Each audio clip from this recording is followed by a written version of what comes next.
रजो गुण तप शांत के भगत कहत है काहे।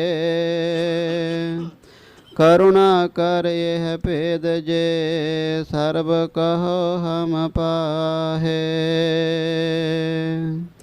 रजो गुण तप शांत के भगत कहत है काहे।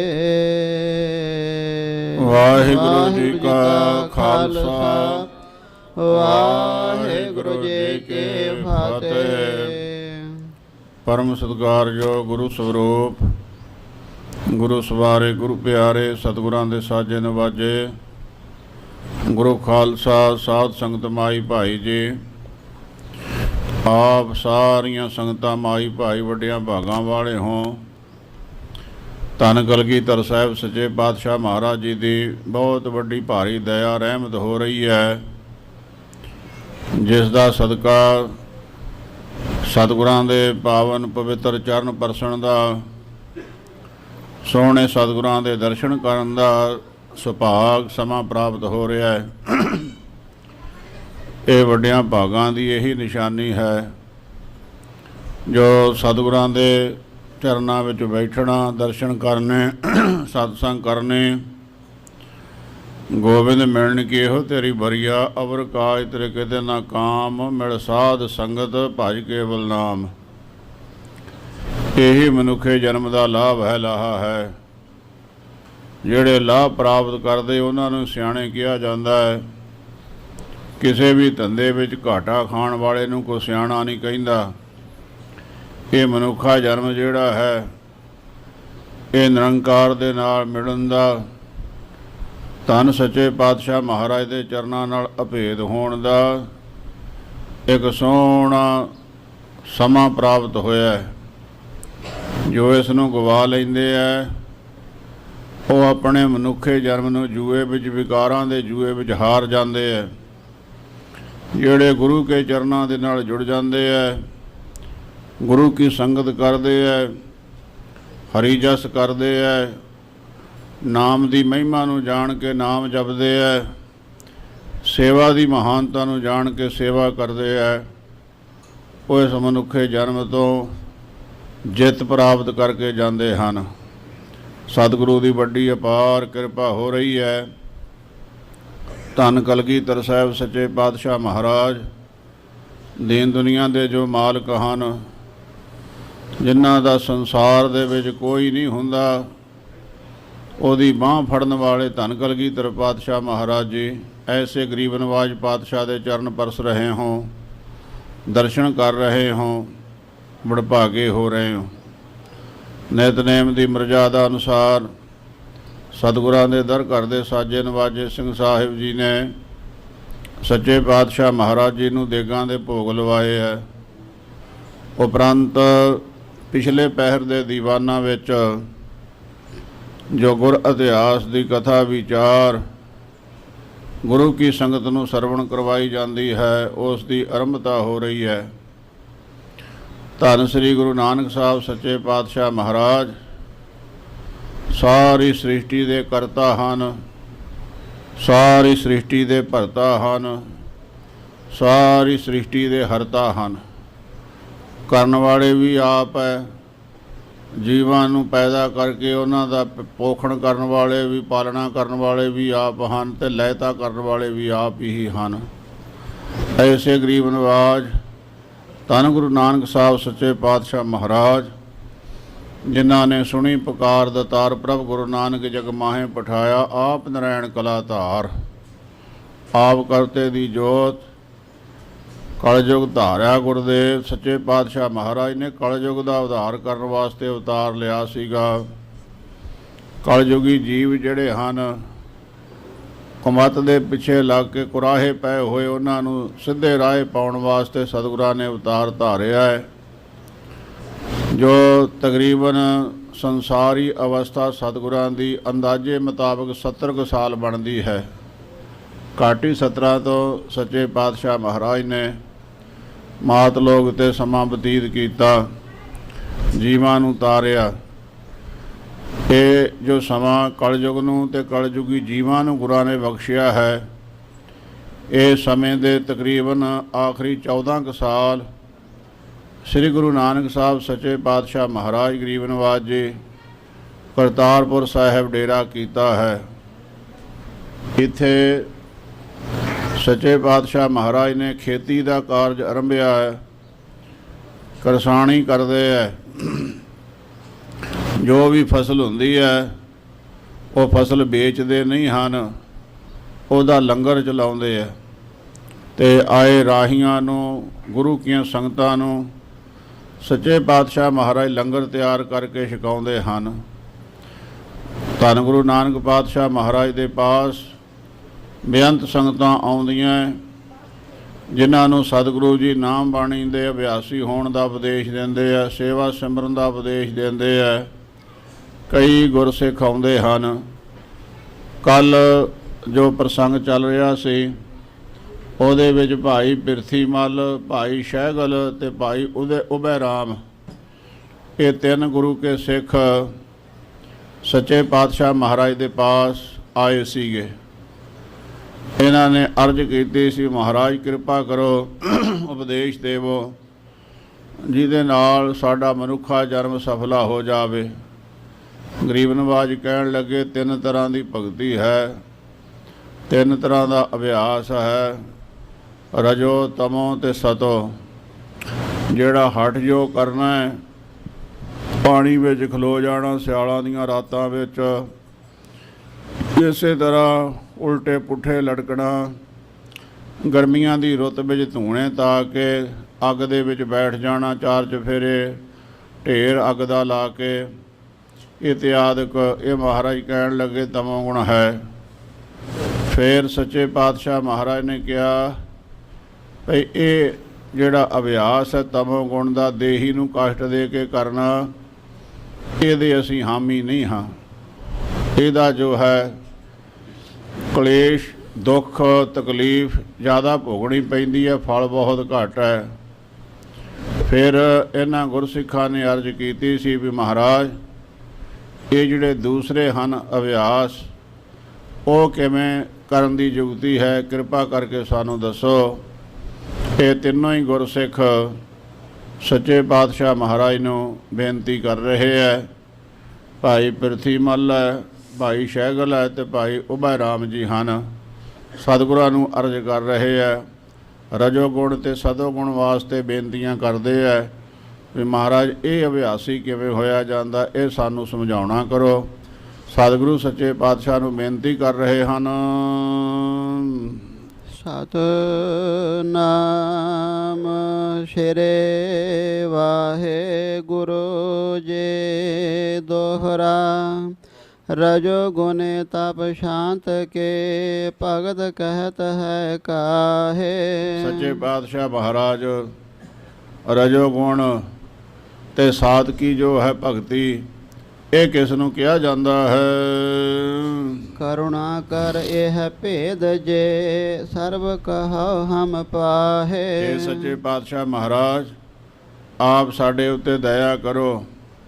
ਇਹ ਰਜੋ ਗੁਣ ਤੇ ਸਤੋ ਗੁਣ ਸਰੂਪ ਭਗਤੀ ਜਿਹੜੀ ਹੈ ਇਹ ਸਾਨੂੰ ਸਮਝਾਉਣਾ ਕਰੋ, ਦੱਸਣਾ ਕਰੋ ਜੀ।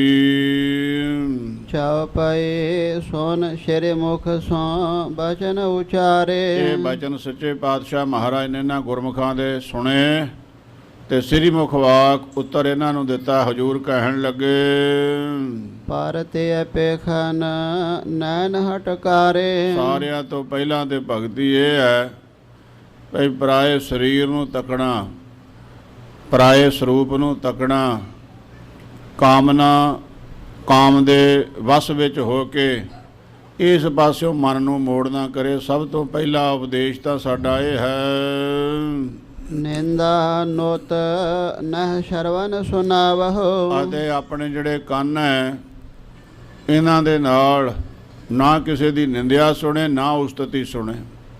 ਆਪਣੇ ਗੁਰਾਂ ਤੋਂ ਸਿਵਾ ਕਿਸੇ ਦੀ ਸੋਭਾ ਨਹੀਂ ਸੁਣਨੀ ਹੈ। ਕੋਈ ਦੁਨੀਆਦਾਰ ਦੇ ਲੋਕ ਕੋਈ ਧਰਮ ਦਾ ਕਰਮ ਕਰਦੇ ਹੈ, ਕੋਈ ਪੁੰਨ ਦਾ ਕਰਮ ਕਰਦੇ ਹੈ, ਗੁਰੂ ਰੀਤੀ ਅਨੁਸਾਰ ਚੱਲਦੇ ਹੈ, ਗੁਰਮੁਖ ਜਨ ਹਨ, ਸਾਧੂ ਹਨ। ਜਿਨ੍ਹਾਂ ਦੇ ਪ੍ਰਥਾਏ ਸਤਿਗੁਰਾਂ ਨੇ ਬਚਨ ਕੀਤੇ, ਜਿਨ੍ਹਾਂ ਸਾਸ ਗਰਾਸ ਨਾ ਵਿਸਰੇ, ਹਰਨਾਮਾ ਮਾਨ ਮੰਤ, ਧਨ ਸੇ ਸਈ ਨਾਨਕਾ ਪੂਰਨ ਸਈ ਸੰਤ। ਇਹ ਜੇ ਮਹਾਂਪੁਰਖ ਕੋਈ ਚੰਗੇ ਕਾਰਜ ਕਰਦੇ ਐ, ਉਹਨਾਂ ਵਾਸਤੇ ਉਸਤਤੀ ਕਰਨੀ ਤੇ ਸੁਣਨੀ ਬਣਦੀ ਹੈ। ਪਰ ਦੁਨੀਆਦਾਰਾਂ ਲੋਕਾਂ ਦੇ ਪਿੱਛੇ ਲੱਗ ਕੇ ਐਵੇਂ ਕਿਸੇ ਦੀ ਨਿੰਦਿਆ ਕਰੀ ਜਾਣੀ ਜਾਂ ਵਡਿਆਈ ਕਰੀ ਜਾਣੀ, ਨਾ ਇਹ ਕਰਨੀ ਹੈ ਨਿੰਦਿਆ ਤੇ ਨਾ ਇਹ ਸੁਣਨੀ ਹੈ ਕਿਸੇ ਦੀ। ਕਰ ਚੋਰੇ ਜਾਰੇ ਨਾ ਲਗਾਵਹੁ, ਅਤੇ ਇਸੇ ਤਰ੍ਹਾਂ ਚੋਰੀ ਨਹੀਂ ਕਰਨੀ, ਯਾਰੀ ਨਹੀਂ ਕਰਨੀ ਹੈ। ਕਬ ਨਾ ਕੋ ਸੰਗਤ ਪਗ ਸੋ ਜਈਆ, ਅਤੇ ਜਿੱਥੇ ਮਾੜੀ ਸੰਗਤ ਬੈਠੀ ਹੋਵੇ, ਖੋਟੀ ਸੰਗਤ ਹੋਵੇ, ਬਰਿਆਈ ਵਾਲੀ ਸੰਗਤ ਹੋਵੇ, ਉੱਥੇ ਚੱਲ ਕੇ ਕਦੇ ਨਹੀਂ ਜਾਣਾ। ਸਾਰ ਕਿਤਾਬਲੀ ਵਿੱਚ ਲਿਖਿਆ ਹੈ ਸੰਗਤ ਜੀ, ਕਹਿੰਦੇ ਸ਼ਰਾਬ ਵੇਚਣ ਵਾਲੇ ਬੰਦੇ ਦੇ ਘਰੇ ਕੋਈ ਸਿਆਣਾ ਪੁਰਸ਼ ਜਾ ਕੇ ਦੁੱਧ ਪੀਣ ਬੈਠ ਜਾਵੇ, ਕਿਸੇ ਨਹੀਂ ਕਹਿਣਾ, ਉਹਨੇ ਕਹਿਣਾ ਲੈ ਚੰਗਾ ਭਲਾ ਬੰਦਾ ਹੀ, ਇਹਦੀ ਮੱਤ ਮਾਰੀ ਗਈ ਆ। ਸ਼ਰਾਬ ਵੇਚਣ ਵਾਲਿਆਂ ਦੇ ਘਰੇ ਉਹ ਦੇਖੋ ਗਲਾਸ ਫੜਿਆ ਹੱਥ ਵਿੱਚ ਸ਼ਰਾਬ ਪੀਂਦਾ, ਕਿਸੇ ਕਹਿਣਾ ਹੀ ਨਹੀਂ ਵੀ ਦੁੱਧ ਪੀਂਦਾ। ਖੋਟੇ ਕਰਮਾਂ ਵਾਲੇ ਦੀ ਸੰਗਤ ਕਰੋਗੇ, ਕਿੰਨੇ ਵੀ ਭਲੇ ਹੋਵੋ, ਤੁਹਾਨੂੰ ਕਿਸੇ ਭਲਾ ਨਹੀਂ ਕਹਿਣਾ, ਸਾਰਿਆਂ ਕਹਿਣਾ ਬੁਰਾਈ ਕਰ ਰਿਹਾ ਹੈ, ਖੋਟਾਈ ਕਰ ਰਿਹਾ ਹੈ। ਇਸ ਵਾਸਤੇ ਮਾੜੀ ਸੰਗਤ ਵਿੱਚ ਕਦੇ ਨਹੀਂ ਜਾਣਾ। ਭੁੱਲ ਕੇ ਜੋ ਜੈਸੀ ਸੰਗਤ ਕਰੇ ਤੈਸੋ ਹੀ ਫਲ ਪਾਏ। ਸੋ ਸਾਧ ਸੰਗਤ ਜੀ, ਮਾੜੀ ਸੰਗਤ ਦਾ ਫਲ ਹਮੇਸ਼ਾ ਮਾੜਾ ਹੀ ਹੁੰਦਾ ਹੈ। ਧੰਨ ਕਲਗੀਧਰ ਸਾਹਿਬ ਸੱਚੇ ਪਾਤਸ਼ਾਹ ਗਰੀਬ ਨਿਵਾਜ ਜੀ ਨੇ ਬੜੀ ਹੀ ਕਿਰਪਾ ਕੀਤੀ ਹੈ। ਦਸਮ ਗੁਰੂ ਗ੍ਰੰਥ ਸਾਹਿਬ ਸੱਚੇ ਪਾਤਸ਼ਾਹ ਮਹਾਰਾਜ ਦੇ ਵਿੱਚ ਕਲਗੀਧਰ ਪਿਤਾ ਨੇ ਇੰਨਾ ਹੀ ਸਾਨੂੰ ਸਮਝਾਇਆ ਹੈ। ਅਸੀਂ ਸਮਝਣ ਤੋਂ ਮੁੱਖ ਕਈ ਵਾਰੀ ਆਪ ਹੀ ਮੋੜ ਲੈਂਦੇ ਹਾਂ ਅਤੇ ਬਾਣੀ ਦੀ ਨਿੰਦਿਆ ਕਰਨੀ ਸ਼ੁਰੂ ਕਰ ਲੈਂਦੇ ਹਾਂ। ਮਹਾਰਾਜ ਕਹਿੰਦੇ ਆ, ਨੀਚ ਸੰਗ ਕੀਚੇ ਨਹੀਂ ਸੁਣੋ ਮੀਤ ਕੁਮਾਰ, ਭੇਡ ਪੂਛ ਭਾਦੋਂ ਨਦੀ ਕੋ ਗਹਿ ਉਤਰਿਓ ਪਾਰ। ਮਾੜੇ ਦੀ ਸੰਗਤ ਨਹੀਂ ਭੁੱਲ ਕੇ ਕਰਨੀ। ਮਾੜੇ ਦੀ ਸੰਗਤ ਕਿਹੋ ਜਿਹੀ ਹੁੰਦੀ ਹੈ, ਜਿਵੇਂ ਭਾਦਰੋਂ ਦਾ ਮਹੀਨਾ ਜਿਹੜਾ ਹੁਣ ਸਮਾਂ ਚੱਲ ਰਿਹਾ ਬਰਸਾਤਾਂ ਦਾ, ਨਦੀ ਦੇ ਵਿੱਚ ਅਫਾਨ ਆਇਆ ਹੋਵੇ, ਬੜੇ ਜ਼ੋਰ ਦਾ ਹੜ੍ਹ ਆਇਆ ਹੋਵੇ, ਤੇ ਕੋਈ ਕਹਿ ਲਵੇ ਕਿ ਮੈਂ ਭੇਡ ਦੀ ਪੂਛ ਫੜ ਕੇ ਹੜ੍ਹ ਆਈ ਨਦੀ ਦੇ ਵਿੱਚੋਂ ਪਾਰ ਹੋ ਜਾਵਾਂ, ਕਦੀ ਹੋ ਸਕਦਾ ਭੇਡ ਵੀ ਮਰੂਗੀ, ਉਹਦੀ ਉੱਨ ਜਿਹੜੀ ਹੈ ਭਿੱਜ ਜਾਣੀ, ਉਹਨੇ ਵੀ ਡੁੱਬ ਜਾਣਾ ਹੈ, ਤੇ ਉਹਦੀ ਪੂਛ ਫੜਨ ਵਾਲੇ ਨੇ ਵੀ ਡੁੱਬ ਜਾਣਾ ਹੈ। ਇਸੇ ਤਰ੍ਹਾਂ ਸੱਚੇ ਪਾਤਸ਼ਾਹ ਮਹਾਰਾਜ ਦੇ ਬਚਨ ਹਨ, ਬਿਛੂ ਬਿਸਰ ਬੇਸਵਾ ਕਹੋ ਕਮਨ ਕੇ ਮੀਤ। ਗੁਰਸਿੱਖੋ ਇਹ ਕਿਸੇ ਦੇ ਮਿੱਤਰ ਨਹੀਂ ਬਣਦੇ। ਬਿਛੂ ਆ ਡੰਗ ਮਾਰਦਾ ਹੈ, ਬਿਸੀਅਰ ਸੱਪ, ਬੇਸਵਾ ਇਹ ਨਹੀਂ ਕਿਸੇ ਦੇ ਮਿੱਤਰ ਬਣਦੇ। ਭੁੱਲ ਕੇ ਵੀ ਇਹਨਾਂ ਨਾਲ ਮਿੱਤਰਤਾ ਹੀ ਨਹੀਂ ਪਾਉਣੀ ਹੈ। ਇੱਕ ਵਾਰ ਕਹਿੰਦੇ ਇੱਕ ਤੋਤੇ ਦੇ ਨਾਲ ਯਾਰਾਨਾ ਪਾ ਲਿਆ ਅੱਕ ਦੇ ਟਿੱਡੇ ਨੇ, ਤੇ ਉਹਨੇ ਜਾਣਾ ਤੋਤੇ ਦੇ ਪਾਸ। ਤੋਤੇ ਨੇ ਉਹਨੂੰ ਬੜੇ ਫਲ ਛਕਾਉਣੇ, ਕਿਉਂਕਿ ਤੋਤੇ ਦੇ ਕਰਮਾਂ ਵਿੱਚ ਲਿਖਿਆ ਹੀ ਆ ਫਲ ਛਕਣੇ ਚੰਗੇ ਚੰਗੇ। ਅੱਕ ਦੇ ਟਿੱਡੇ ਨੇ ਕਹਿਣਾ, ਕਿਤੇ ਵੀਰ ਜੀ ਮੇਰੇ ਕੋਲ ਵੀ ਆਓ ਨਾ, ਮੈਂ ਵੀ ਤੁਹਾਨੂੰ ਫਲ ਛਕਾਵਾਂ, ਮੈਂ ਤੁਹਾਡੀ ਸੇਵਾ ਕਰਾਂ। ਤੋਤੇ ਨੇ ਕਹਿ ਛੱਡਣਾ, ਚੰਗਾ ਬਈ ਆਵਾਂਗੇ ਕਦੀ। ਮਾੜੇ ਦੀ ਸੰਗਤ ਨਹੀਂ ਕਰਨੀ, ਮਹਾਰਾਜ ਦੇ ਜੋ ਬਚਨ ਹਨ। ਬਾਰ-ਬਾਰ ਅੱਕ ਦੇ ਟਿੱਡੇ ਦੇ ਕਹਿਣ 'ਤੇ ਉਹ ਤੋਤਾ ਜਿਹੜਾ ਸੀਗਾ ਅੱਕ ਦੇ ਟਿੱਡੇ ਦੇ ਘਰੇ ਚਲੇ ਗਿਆ। ਘਰ ਕਿਹੜਾ ਹੈ, ਅੱਕ ਦੀ ਟਾਹਣੀ ਦੇ ਉੱਤੇ ਉਹ ਬੈਠਾ ਰਹਿੰਦਾ ਸੀ, ਉੱਥੇ ਤੋਤੇ ਨੂੰ ਵੀ ਬਿਠਾ ਦਿੱਤਾ। ਅਤੇ ਜਦ ਤੋਤਾ ਗਿਆ, ਆਪ ਅੱਕ ਖਾਂਦਾ ਸੀਗਾ ਟੂਸੇ ਅੱਗ 'ਤੇ ਤੋੜ ਕੇ, ਅਤੇ ਤੋਤੇ ਨੂੰ ਵੀ ਕਹਿਣ ਲੱਗਾ ਮਹਾਰਾਜ ਛਕੋ ਫਲ। ਤੋਤੇ ਦੀ ਜਾਣੇ ਵਾਲਾ ਵੀ ਇਹ ਫਲ ਕੀ ਹੈ। ਤੋਤੇ ਨੇ ਛਕ ਲਿਆ। ਉਹ ਅੱਕ ਦੇ ਰੋਜ਼ਕੀ ਦਾ ਜਿਹੜਾ ਹੁੰਦਾ ਦੁੱਧ ਦੇ ਵਿੱਚ ਜ਼ਹਿਰ ਹੁੰਦਾ ਹੈਗਾ। ਜਦ ਤੋਤੇ ਨੇ ਛਕਿਆ ਤੇ ਨਸ਼ਾ ਹੋ ਗਿਆ, ਜ਼ਹਿਰ ਚੜ੍ਹ ਗਿਆ, ਡਿੱਗਦਾ ਫਿਰਦਾ, ਉੱਡਿਆ ਨਹੀਂ ਜਾਂਦਾ, ਬੜੀ ਮਾੜੀ ਹਾਲਤ ਹੋ ਗਈ। ਇੱਕ ਕਵੀ ਨੇ ਖਿਆਲ ਅਨੁਸਾਰ ਆਪਣੇ ਖਿਆਲ ਤੋਤੇ ਰਾਹੀਂ ਪ੍ਰਗਟ ਕੀਤੇ ਹੈ।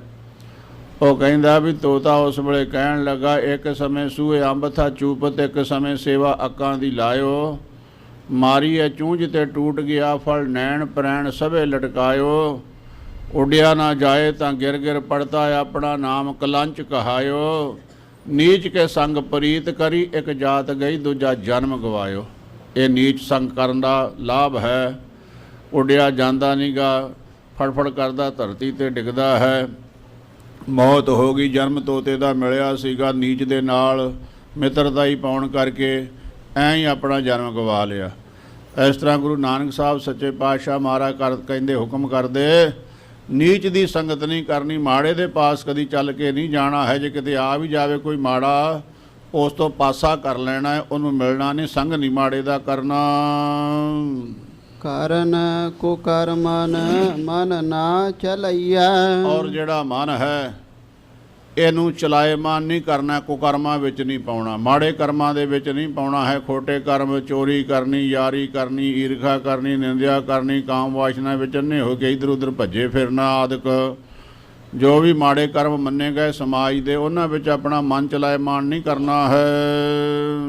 ਸੰਤ ਦਾਰਸ ਮਸਤਕ ਚਖ ਲਾਵਹਿ। ਅਤੇ ਜਿਹੜੇ ਸਾਧੂ ਜਨ ਹਨ, ਮਹਾਂਪੁਰਖ, ਜਿਹੜੇ ਤੂੰ ਕਰਤਾ ਤੂੰ ਹੁਆ ਮੁਝ ਮੇ ਰਹਾ ਨਾ ਹੋ, ਪਰਮੇਸ਼ਵਰ ਦੀ ਭਜਨ ਬੰਦਗੀ ਕਰਦੇ, ਸੇਵਾ ਤੇ ਸਿਮਰਨ ਵਿੱਚ ਲੱਗੇ ਹੋਏ, ਸੰਗਤਾਂ ਨੂੰ ਜੋੜ ਕੇ ਰੱਖਿਆ ਹੋਇਆ ਜਿਨ੍ਹਾਂ ਨੇ ਸੇਵਾ ਸਿਮਰਨ ਵਿੱਚ, ਉਹ ਰੱਬ ਦਾ ਹੀ ਰੂਪ ਹੋ ਜਾਂਦੇ ਆ। ਇਹ ਜੇ ਮਹਾਂਪੁਰਖਾਂ ਦੀ ਚਰਨ ਧੂੜੀ ਲੈ ਕੇ ਮੱਥੇ ਨੂੰ ਲਾਉਣੀ। ਜਸ ਗੋਬਿੰਦ ਨਿਤ ਕਰਨ ਸੁਨਾਵਹਿ। ਅਤੇ ਕੰਨ ਜਿਹੜੇ ਹਨ, ਗੰਦੇ ਗੀਤ ਨਹੀਂ ਸੁਣਨੇ, ਚੁਗਲੀ ਨਿੰਦਿਆ ਨਹੀਂ ਸੁਣਨੀ।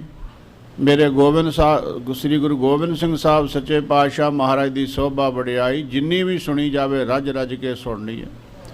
ਗੁਰੂ ਦੀ ਸੋਭਾ ਕਰਨ ਦੇ ਨਾਲ, ਸੁਣਨ ਦੇ ਨਾਲ, ਜਿਵੇਂ ਬਰਤਨ ਆਪਾਂ ਮਾਂਜਦੇ ਆ ਨਾ ਤੇ ਲਿਸ਼ਕ ਜਾਂਦਾ ਹੈ, ਐਂ ਪਾਪਾਂ ਵਿਕਾਰਾਂ ਦਾ ਭਰਿਆ ਹੋਇਆ ਮਨ ਗੁਰੂ ਦੀ ਸੋਭਾ ਕਰਨ ਦੇ ਨਾਲ, ਸੇਵਾ ਕਰਨ ਦੇ ਨਾਲ, ਸੋਭਾ ਸੁਣਨ ਦੇ ਨਾਲ, ਇਹ ਕਾਲਾ ਹੋਇਆ ਵਿਕਾਰੀ ਮਨ ਸੁੱਧ ਹੋ ਜਾਂਦਾ ਹੈ।